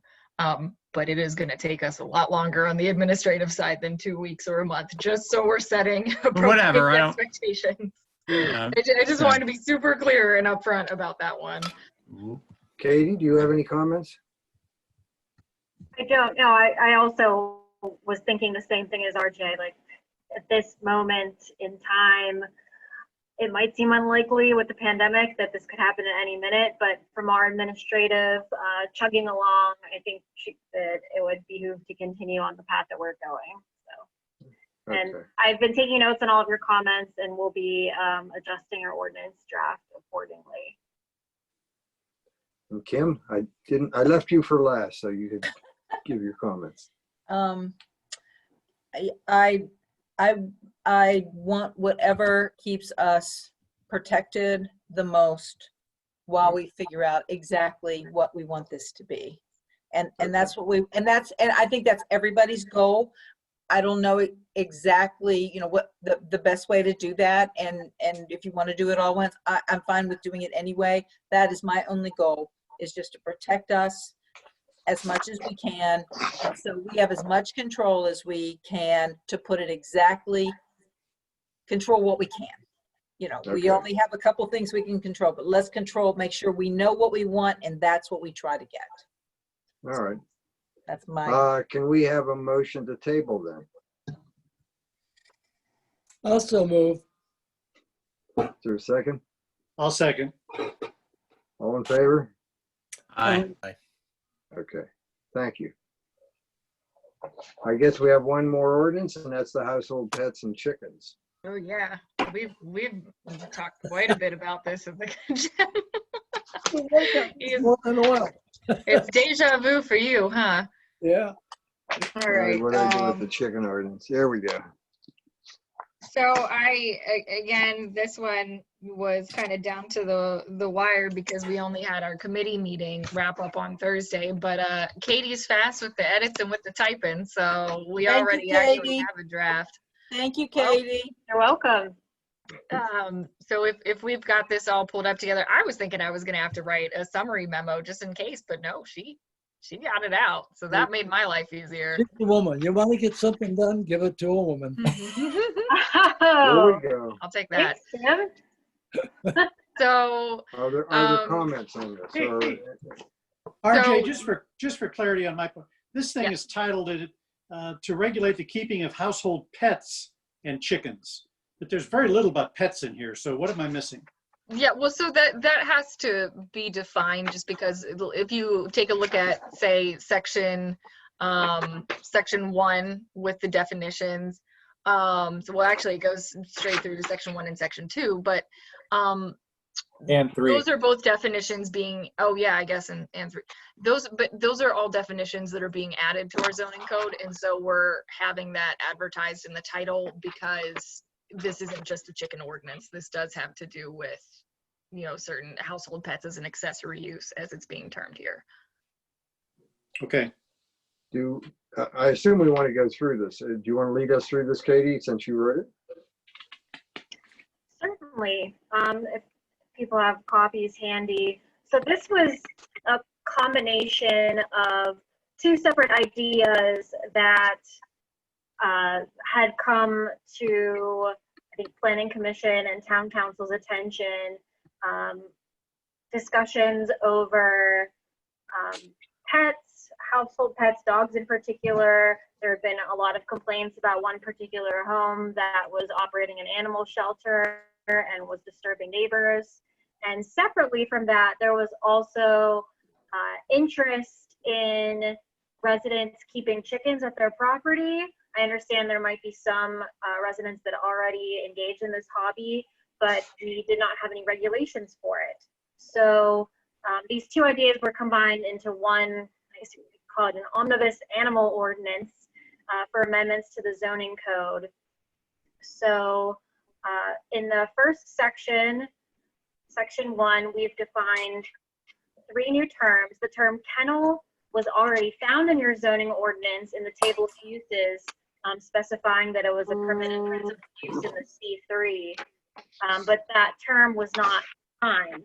So we wanted to define it in conjunction with the definition found in the Pennsylvania dog law, and also tacked on the requirement that a kennel operating in the town would provide the town with copies of their state licensure. You know, the kennel business is highly regulated by the state under the Pennsylvania dog law. So we found that it would be prudent to allow for the town to be able to see a copy of their kennel state licensure. We've also defined the term animal rescue because something that members of our animal subcommittee had seen was that people in the neighborhood were saying that they were operating a rescue when it was really more akin to that kennel type use. So they were keeping dogs indefinitely when they should not have been. An animal rescue in your head should be more something more akin to like an Animal Friends, an operating establishment with the goal of transferring dogs to another permanent owner to sort of keep or prevent homeowners from being in this limbo situation where they're accumulating more and more pets and keep saying, oh, well, I'm an animal rescue, I'm doing this to save the dogs. And when they really, you know, in their heart of hearts know they're probably not going to give any of those dogs up. But we wanted to distinguish that from our third term, which was to foster, which is a more, maybe we could say, normal use of a household pet where someone takes temporary custody of a pet, just maybe 1 or 2 dogs, for example, to see if it's a good fit with their home before they would formally adopt that animal or transfer them to a permanent home, while a more traditional animal rescue maybe doesn't have room for these pets at that point. So we wanted to add those terms to the zoning ordinance and reestablish that a kennel is a permitted use in the C3 highway commercial district, and also add in that an animal rescue similarly would be permitted in only the C3. So that would mean you can't be running this faux animal rescue type operation out of your house in a residential district. Just continuing down to section 3, we wanted to establish that the keeping or fostering of household pets is an accessory use. We had a lot of discussions, which Jim can attest to, in our animal subcommittee, about how many dogs is too many, how many pets can someone have in their home. We determined, based on Pennsylvania case law, that we did not want to be stuck with an arbitrary number, or at least the number that someone could accuse us of being arbitrary with. Given that there's so much variation between types of animals, is 1 Great Dane equal to 3 Yorkies, for example, that sort of thing. So we thought it'd be best to stay out of the business of setting a number, and came up with this language from case law about the maximum number of pets which are customarily incidental to a residential use. This will give the town some wiggle room, RJ specifically, if she receives complaints about someone having far too many pets in their home, as to what the town would consider to be the maximum number, which is customarily incidental, meaning the primary use of the property is still for home for a family and not being overrun by pets. So we wanted to also specify that fostering of pets is also permitted in a residential dwelling, so long as pets aren't continued to accumulate, so that they would rise to the level that it becomes some sort of kennel or animal shelter operation. Isn't what you're doing though somewhat arbitrary also, as far as not naming a number?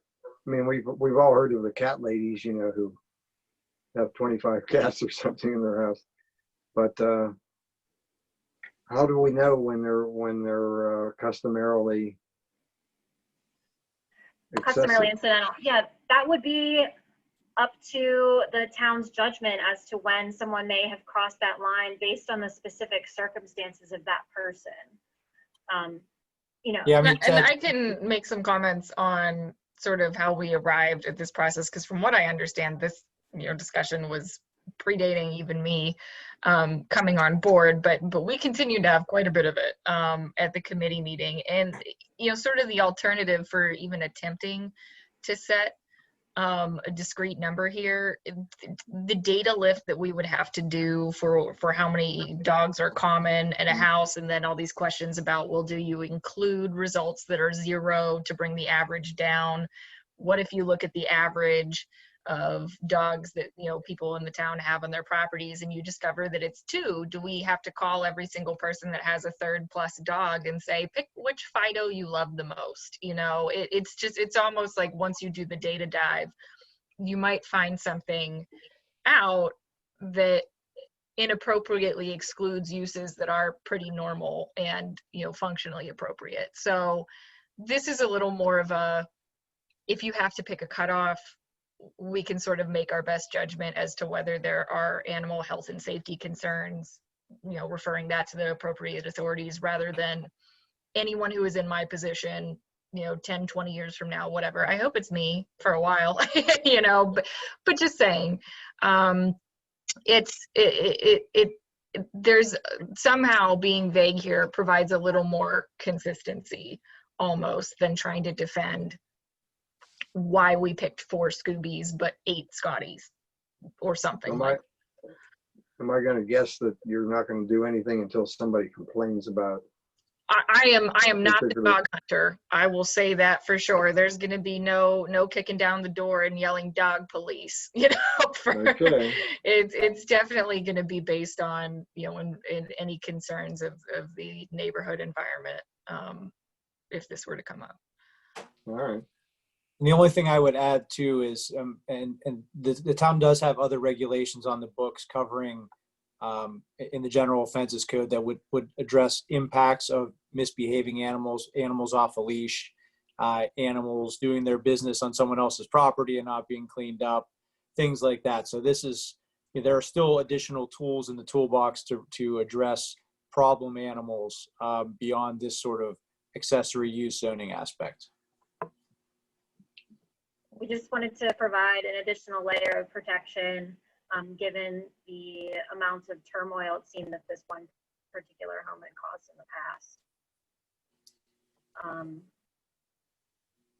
But at any event, moving on and sort of switching topics, in section 4, we go on to address the keeping of chickens, allowing it as an accessory use by permit, meaning that if someone wants to have a chicken coop on their property, they would be allowed to engage in that accessory use to their property by filling out a permit with RJ in the town zoning office and meeting all of the criteria that we've established over the next 2 or so pages. These criteria we took from articles that were researched from Penn State's Agriculture Studies Program, recommendations for, they referred to it as urban chicken keeping, and how you can have chickens thrive on your property without becoming a nuisance to your neighbors. So that's where a lot of these regulations were inspired from.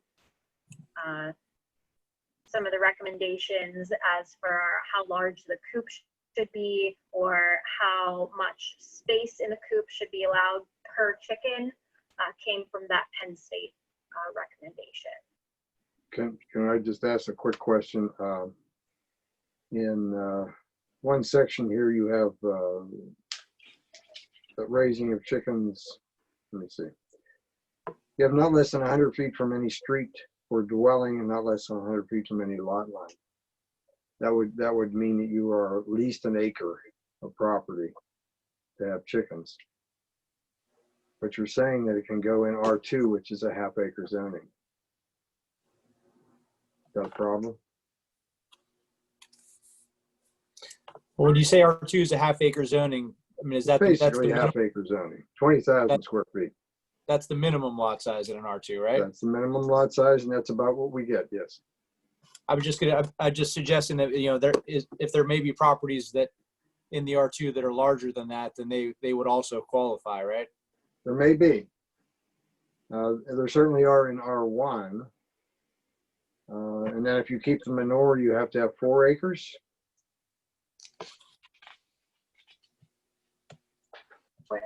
Where You're quicker at math than I am, Ted. Well, it's just So.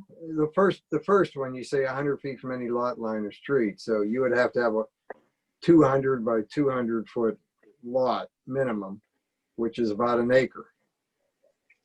The other one is 200 feet from any lot line, which would be 400 by 400, which is pretty much 4 acres. I mean, yeah, Wouldn't that be to store manure as opposed to getting rid of it? I think, am I right on that? That we debated whether to allow people to keep their own chicken manure or not. So I think that provision was, and call me out if I'm wrong, is that if you want to keep your manure for your garden or whatever you want to do with it, you need a bigger lot because it's stinky, okay? But if you're just gonna take your manure and get rid of it, then you don't need a bigger lot. Am I right? Is that what we're thinking? that's correct, Kim. Okay. yeah, I'm just, I guess what I was concerned about more than anything is that the area that's required is larger than some of the areas on the zoning ordinance, the zoning districts that you list here, particularly R2 and probably RC. Now you could put, well, I don't know. You could put, I guess, lots together if you wanted to. We've been trying to get them to do that on RC districts. But I doubt that there's a lot that's a single lot that's 200 feet wide in our whole RC district. I don't know about R5, but it looks to me like R1 is the only one that really applies. Well, I think when you're looking at listing certain districts off that, you know, and again, I'm eyeballing my zoning map, although I'm not off camera this time. But I mean, there are a handful of R2 lots that ended up quite large, but I think the purpose is more, hey, if you can put together a lot that's, you know, a property that's this size, sure, go ahead, that's fine. You know, you can do this on this size lot, but it's less about which districts necessarily it's permitted in space wise and how well that matches the minimum lot, and more about you need a lot at least this size, but if you happen to find one in R2, that's also okay. And we had discussed how down the road, sooner than later, application permit will have to be drawn up by RJ, and that could certainly be part of it is, you know, providing dimensions for your lot or showing where in your backyard the chicken coop exactly would be, that sort of thing to show that they're in conformance with these standards. For a building permit along the lines of an accessory use, like a garden shed, already you usually have to provide a survey. You know, again, for permanent pool installations, things like that. So that would kind of be the same standard we'd use here. Well, let me try to state this one more way differently. If you're saying that it's allowed in R1 and R2, and 95% or more of these lots don't comply. Are you setting yourself up for a challenge? No, you're okay there. I mean, it's understood that, you know, the properties, it's really not going to apply to every property in R2. You're going to have to be able to meet those objective criteria. So, you know, if you have a smaller lot, as written, again, we certainly can make modifications. This is the first time this planning commission, at least some of you, have seen this. So those are really good comments. And if it turns out, and I don't know the answer to this, and I bet you RJ probably doesn't know yet, but we might be able to find out, you know, what percentage of the homes in these various districts, you know, would actually be able to, for practical purposes, keep these chickens. You know, Ted, you may be right that it could, for all intents and purposes, end up being mostly in the R1 district with maybe an R2 or a property or two that also can comply with these regulations. So I don't know, is it RJ or Katie, is that anything you guys had taken a look at as far as the application of these dimensions to the lots? Would definitely be a GIS data grind. Now, I mean, we could do it, but I think before, you know, because at this point we're getting me online to make maps and do fun things with GIS, but you know, we're still in the process of setting that up. So we would, you know, but even if it was me, it would take some staff time.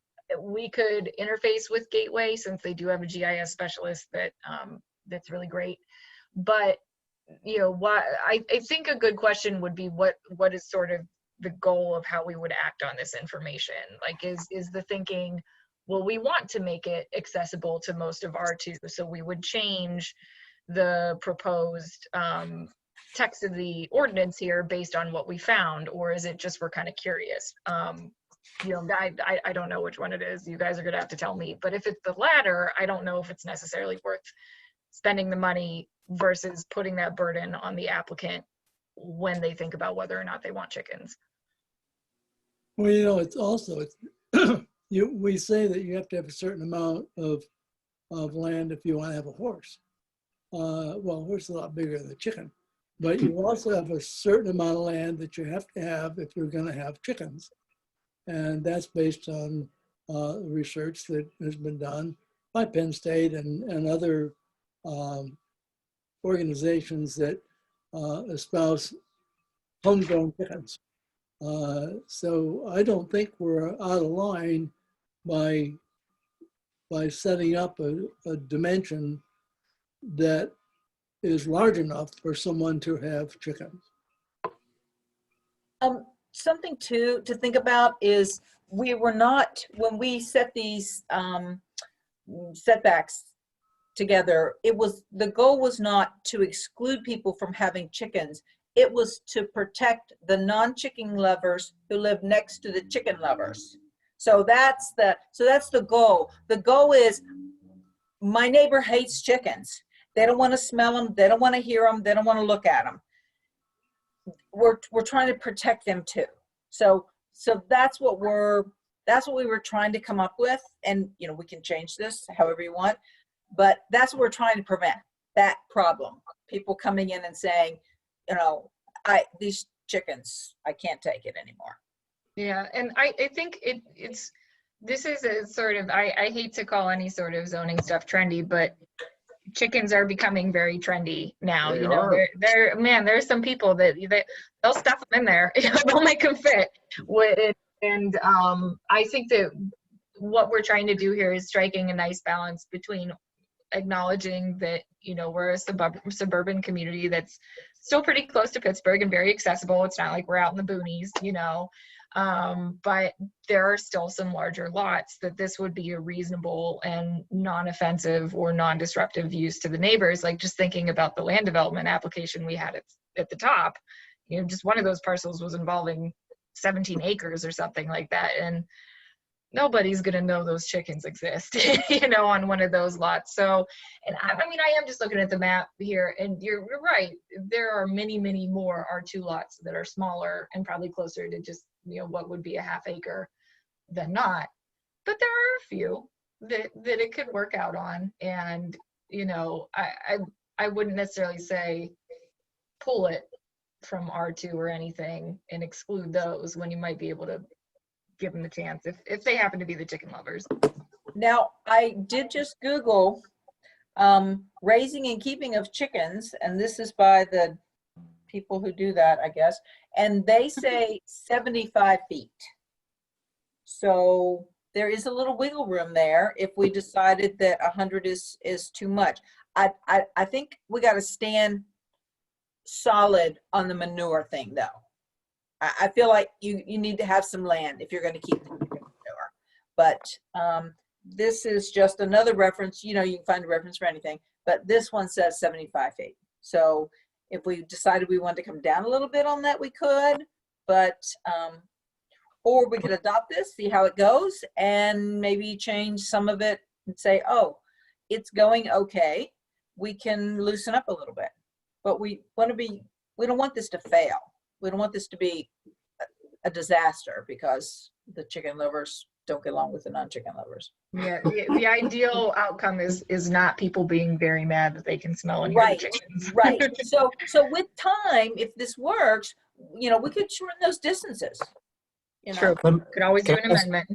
Can I ask a question about chicken manure? Yeah. How often would you have to be taking the chicken manure out for it not to be stored? I guess I'm trying to figure out the practicality, and I'm not being critical because I know this subcommittee did a ton of hard work, and I only got to participate in just a tiny bit of it. But you know, is it like a weekly you have to take it out and dispose of it somewhere else, or how do you are you allowed to temporarily store within that 100 feet? We have a little thing in here about cleaning the pen. Okay. What does the thing say about cleaning the pen here?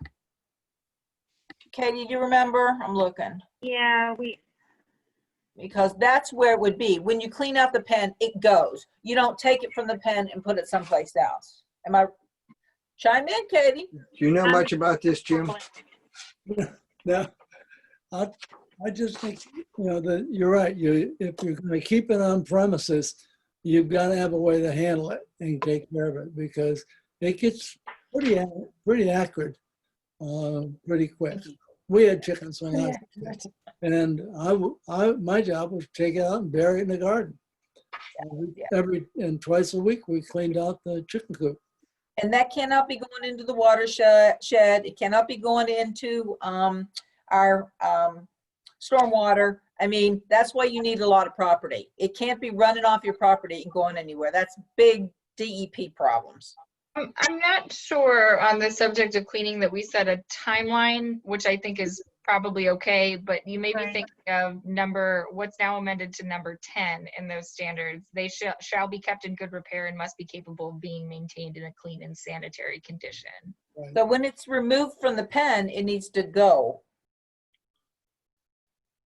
And maybe that's the answer. Maybe I was envisioning like a cat box that you clean on a more regular basis, and when this thing goes, you just go in there, clean it, you yank it out, and take it to whatever depository. That makes sense. Yeah, but it's not clumping. I know that these chicken things have gotten very popular with younger people, and I guess it's all right. I mean, I don't have any real problems with this other than the size not matching up with the zoning districts. That was my major problem. I can say I am not personally a chicken person. I do not want to go through the effort. I'll just buy the eggs at the store. However, in my previous place where I worked, it was a much more densely packed community. It was a smaller borough, and we did have chicken permits, and not once in the time that I was there did anybody call me to complain about their neighbor's chickens. Yeah. So it seems like this is a thing that people are a little more preprepared for nowadays. Only if they have roosters. Yeah, which we do ban, by the way, roosters. No roosters. One of the things is that if they're going to have the chickens, they have to have a coop. And that coop has to be able to fit on the property.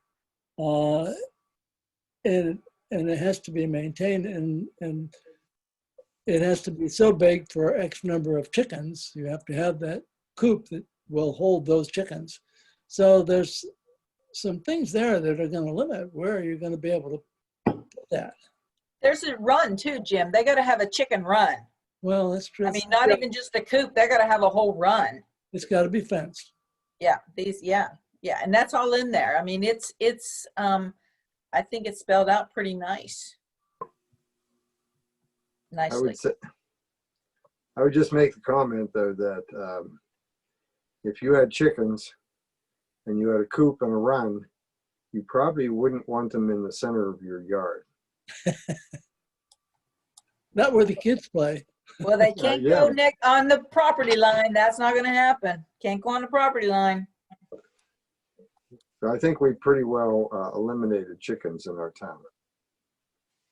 One question, reading the ordinance on that coop issue, it's subsection 4 on page 4.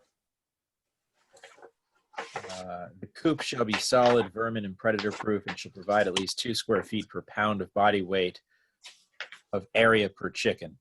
The question is, I presume this came from somewhere else, but the utility of using square footage versus cubic footage. Oh, you're hurting my brain there. Cubic feet. Well, just to get the 3 dimensions versus 2 square feet and 6 inches high. Well, if we're looking at chicken runs, we are like, they don't go straight up. This So is it the would, coop. This is a coop. Talking about the coop. oh, excuse me, I'm sorry. I was looking at old 4, not new 4. The old 4 was chicken run, but okay, I stand corrected. I've always seen it in my research doing it being done by area too, but I don't have any reason why it shouldn't be cubic. I mean, I know, you know, they sort of climb. I think what you want to do is just say that give a height to the coop. You know, it has to be high enough for somebody to walk into if they're going to maintain these chickens. And does RJ have to go out with the chicken scale and weigh these things to make sure that? I mean, I'll write on the permit, you're allowed to have this many chicken pounds. Yeah. I think that maybe a point just to think about in this is if you are trying to fit, let's say, like a very skinny coop on by going higher, there's going to be a hard limit on how tall an accessory structure can be. So we don't want to get, if we don't have any parameters on like the floor area of this coop has to be X amount, deep and wide, and we get someone that makes a coop that's this big and I can't fit on the screen, this tall, that's not really the result we want from going solely cubic, although it's a good point because these can be multi-tier sort of chicken seats, and I'm wondering how to capture that without ending up with just a very thin but tall coop only for convenience sake. And mostly my concern would be for the, we'll say, well-being of the animal, that while we can presume that most people are well-intentioned, you just don't want someone who takes a look at the letter of the law and says, well, I meet the square footage requirement, and yeah, I've got a hard limit on how high this coop can be, but I might be able to get 4 or 5 tiers if I make it barely tall enough for the chicken to walk in. Whereas most people say, well, I guess it's the size of a small shed or something, and so be it.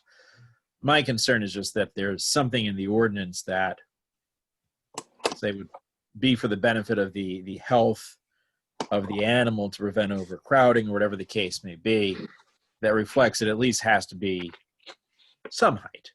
That's reasonable enough for you have to have air movement. You have comfortably. to have air movement in that thing. And you're right. So cubic feet is probably a better aspect. Okay, I got it. I got this. Google says, at a minimum, your chicken coop must be 3 feet tall. And this is by the chicken people who do know about chicken things. So that is from. Well, because they are different shapes, we do have paragraph 9. Check out paragraph 9 in the current draft. It says coops and chicken runs shall be designed to provide safe and healthy living conditions for the chickens, provide shade in the warm weather, suitable protection from inclement weather, and adequate ventilation. So I think that probably prevents them jamming too many chickens in there, and I think that gives, RJ can use some reasonableness to, when she's looking at the design, to say, look, you're proposing how many chickens in there? That doesn't meet number 9. So I think there's, it would be better to have, you know, something that we could, you know, just objectively put in there, but I think we're probably covered. So do we desire any sort of minimum ceiling height, or do we just want to stick with what's in 9? Well, you know what? Think about it. You've got a chicken coop and you've got to get in and clean it. And if you're going to, who's going to get in and clean a 4-foot chicken coop unless you got little kids, you know? That has to be accessible to do a good job, and it needs enough airspace for ventilation. So I think that putting a cubic feet is probably a good way to handle it. You know, and talking about the dimensional issue too, the lower you make a coop, in theory, if you have to have at least 2 square feet per pound of chicken body weight, the shorter it is, the larger it's going to have to expand, you know. So then you're just, perhaps, unless you have one of these really, really large estate lots, you may just be running into the issue of your coop can no longer fit onto your lot if it's short and very wide. But you have discretion. You have to approve that plan. So you can say, this is not for a healthy chicken. Your chickens will be very sad. So we're not going to do this. They need a higher ceiling. They need vaulted ceilings. She needs some guidelines. Sad chickens. You know, the people, I think, who have their own chicken places are people who want to have basically like free-range chickens, you know, where they're healthier and they move around. They're not into industrial chicken raising where they have tier after tier of chickens. At least I've not seen. I've only seen 3 or 4 of these things, and they're little coops. You can walk in them. There's chickens on either side. Yep. They got maybe a half a dozen to a dozen chickens, and that's it. I don't know why anybody would want that many more. You can only eat so many eggs, huh? Oh, that's right. And you can't sell them. Can't sell them. No, you can't sell them. I mean, give them away. feed the hungry. Are we happy with this then? Yeah, I think it's reasonably good. Okay, so we're sticking with square. Yeah. Okay. I think we got to make sure that we have enough. I'm looking at the low slung chicken coop that doesn't have room for ventilation, and it gets so hot. It says, our ordinance says it has to have ventilation. It's in our ordinance. But they can say I have windows in here. They have windows, there's ventilation. But if the ceiling is low, Well, I think you put in there something to the effect that people have to be able to walk in it. I mean, you got to get in there and clean it out. That's right. So it can't be 3 feet high. You'd be crawling in that stuff. Yeah. So you got to be able to walk in and collect eggs and clean the place out, and do the things that you have to do. Yeah, So you don't want histoplasmosis. You know, I mean, you can can put a get 7-foot disease. ceiling height. You could do that. Right. I think it's covered. I think it's covered. Okay. Any other questions? Anybody? Nope. Okay. Does everybody feel this is reasonably good to approve and move on to council? We do need to solicit comments from the public too before you vote. That's right. I'm sorry. Yeah, RJ? if anyone would like to provide public comment on this, please give us a message in the chat box. Or email me now at rsusko@townofmcandless.org if you cannot do the chat box. While we're waiting for that, just again on this space issue, number 4 and number 5, we just got done talking about the coop, 2 square feet per pound of chicken, 8-pound chicken, just hypothetically, I assume that's reasonable. 8-pound chicken, 2 square feet, that's 16 square feet for that chicken. Yet in the next paragraph, the run says you only have to have 10 square feet for that same chicken. I would have thought the run was bigger than the coop. Well, the run probably doesn't have a ceiling on it. Well, Or if it is, it's That would wide. also, I think that would also include the walking space that the people have to use to get in and out and take care of the place. I mean, the coops that I've seen, you walk in, there's chickens on each side, there's an aisle in the center. Not terribly complicated. I haven't seen any residential chicken coops that have 3 or 4 or 5 layers like you might think of with Tyson chicken or something. So I just want to throw out there, we have a couple committee members on the line. Did we want to give them the opportunity to just throw in any sort of comments they have? We've got Greg, Angela was in attendance as well. Sure. Okay.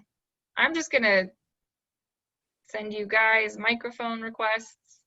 I know it's pretty late, so up to you if you want to turn your camera on. You may not be camera ready. But if you all have any comments that you want to add, now is the time.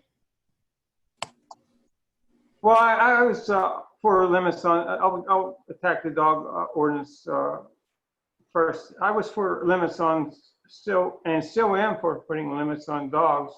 Since the first time I've heard the people, the residents at Park Edge complain before town council in 2019 and received their emails regarding the alleged noise and disturbance of 21 dogs living at a residence in Park Edge. However, town council was advised and continues to be advised, placing limits on dogs is not recommended from a legal point of view. One of the advisors said, for example, that the town would have the burden of proof in justifying limits on dogs. Yet the WOLL, W-O-L-L, Nongahale Township, the site is 948 Atlantic 2nd, 933, a Pennsylvania Commonwealth Court 2008, seems to indicate otherwise. That Pennsylvania case involved a landowner who owned 14 dogs. The court, in upholding the township's limit of 6 dogs, said, and I'll read you some of the quotes from the case, is well-settled law in Pennsylvania that a municipality may enact a zoning ordinance reasonably restricting property rights to protect and promote public health, safety, and welfare under its police power. A zoning ordinance is presumed to be valid. Therefore, one challenging the zoning ordinance has the heavy burden of establishing its invalidity. In other words, the person owning the dogs would have to establish its invalidity. Where the validity of a zoning ordinance is debatable, the legislative judgment of the governing body must control. Contrary to landowners' assertion, the township was not required to affirmly establish that it enacted a zoning ordinance based on empirical factual data.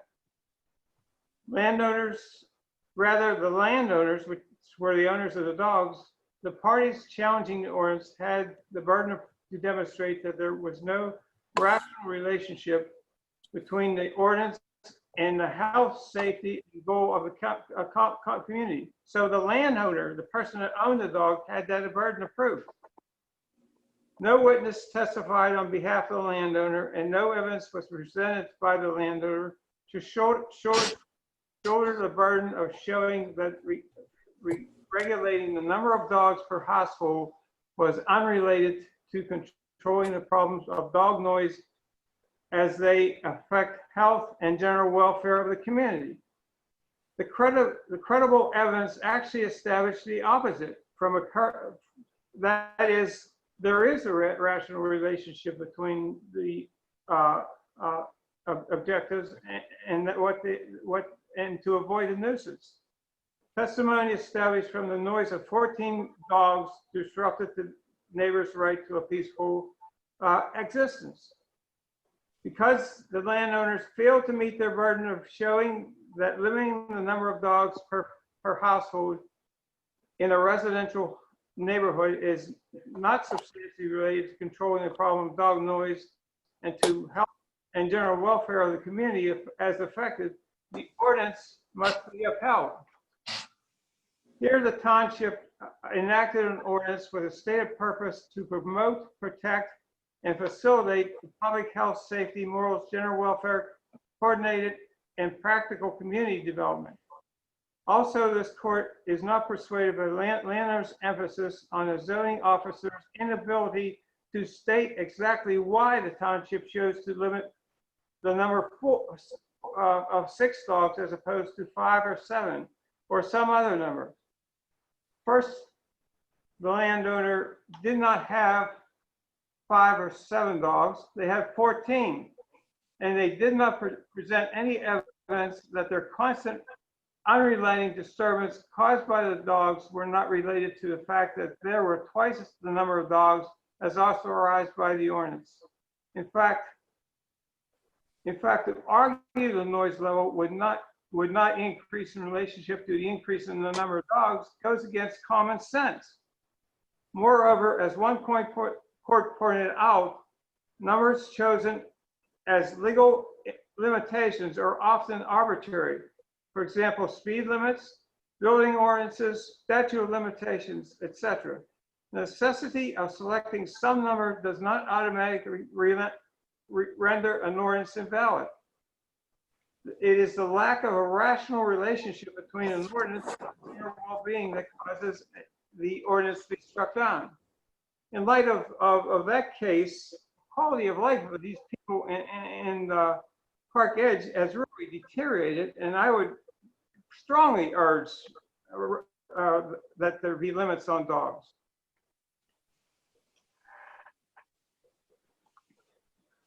Okay. Any comments on that? Only that issue was, and Mr. Walkoskis and the subcommittee really hashed through that issue, really on multiple occasions, and ultimately the subcommittee recommended, in part based on our legal recommendation, as well as taking into account RJ's ability to enforce the number of dogs from a practical perspective. So we really stand by our recommendation, and we agree with the subcommittee's recommendation as to how to handle that issue. Okay. Angela, you got any final brief thoughts as we're heading to the end of this meeting? I'll be very brief. Thank you all for all your time tonight, and lots of good ideas and lots of great thoughts.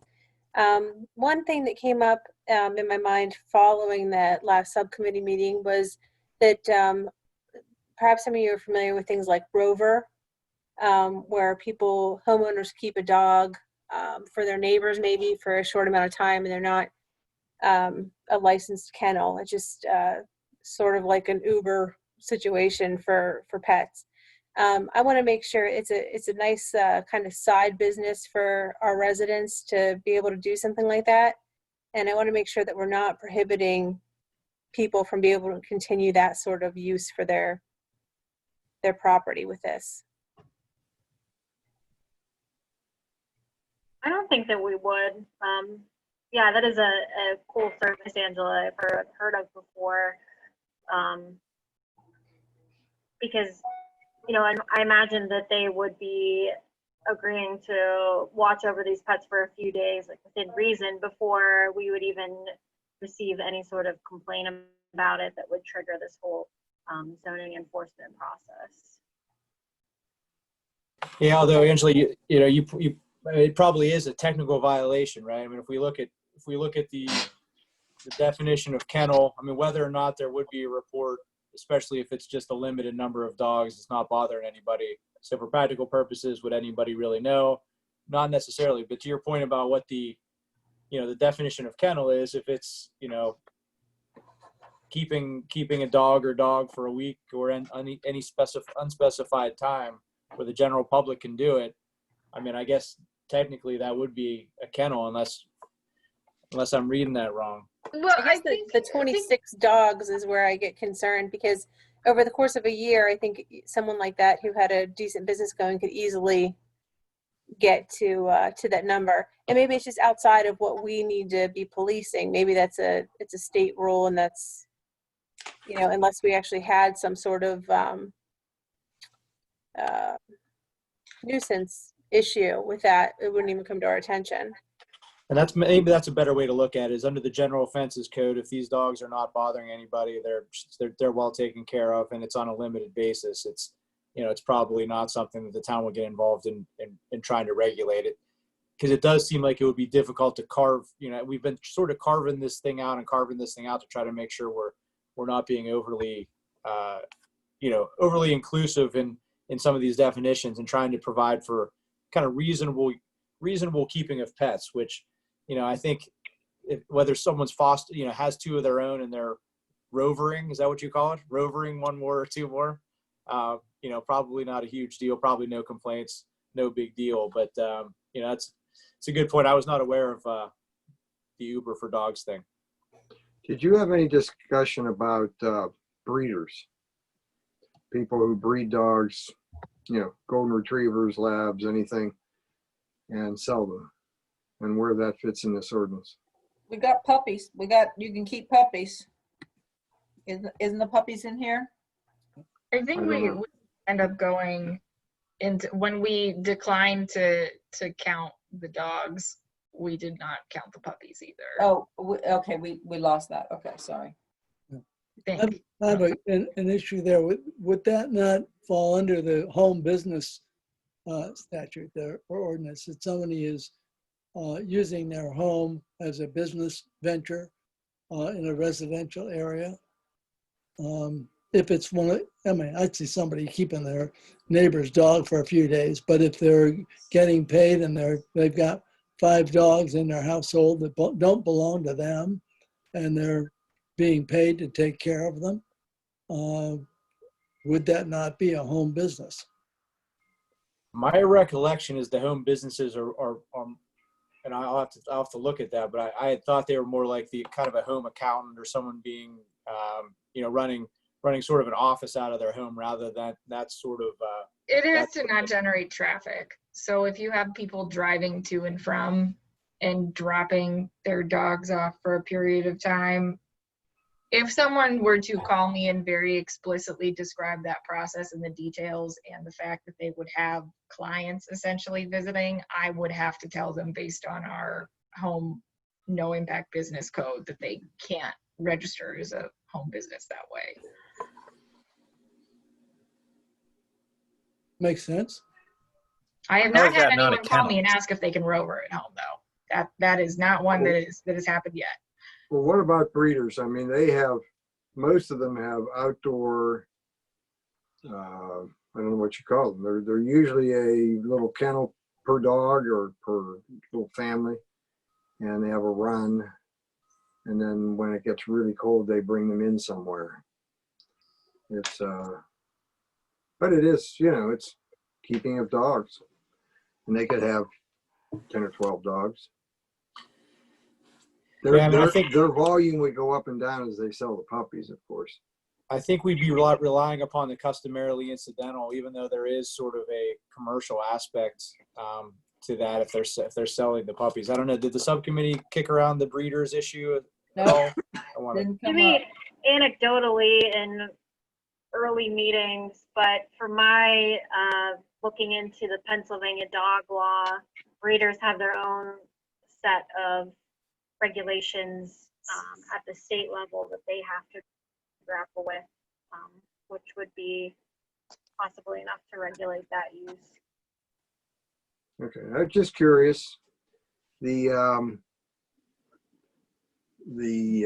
top golden retriever at Westminster this year was from Ligonier. Right. And we happened to buy a dog from the same place years before, which was not a top dog, but they had a nice setup, and they had some property, which helped, but they had dogs outside all the time, pretty much.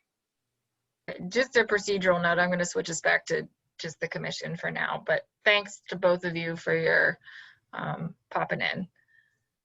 Okay. Okay. But I think the ordinance looks pretty good to me. All right, do we have any other comments from the planning commission members? Nope. None. From our liaison? I like it. I like it. I think it's good. Okay. I think it looks good too. Can we have a motion to recommend this to council? So recommended. Recommend it, council. Who did second. that? Okay. Did you get that? Where did she go? Sandra? Okay, can I have a vote, please? All in favor? Aye. Opposed? Okay.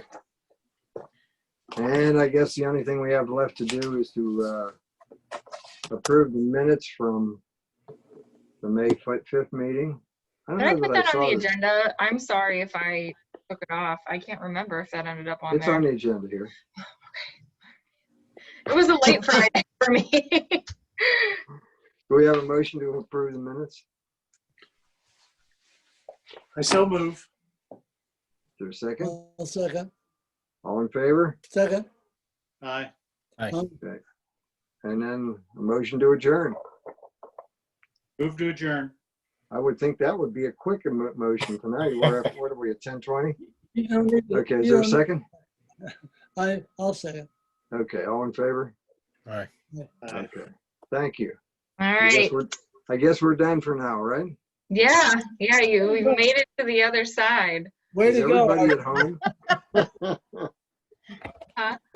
Where, Gavin, you have a beautiful picture behind you. Where did you get that? You know what? It's on the Visit Pittsburgh website. They have a few you can download if you're going to be on lots of Zooms. It's a good idea to kind of mix it up a little bit, you know? Okay, I was just curious.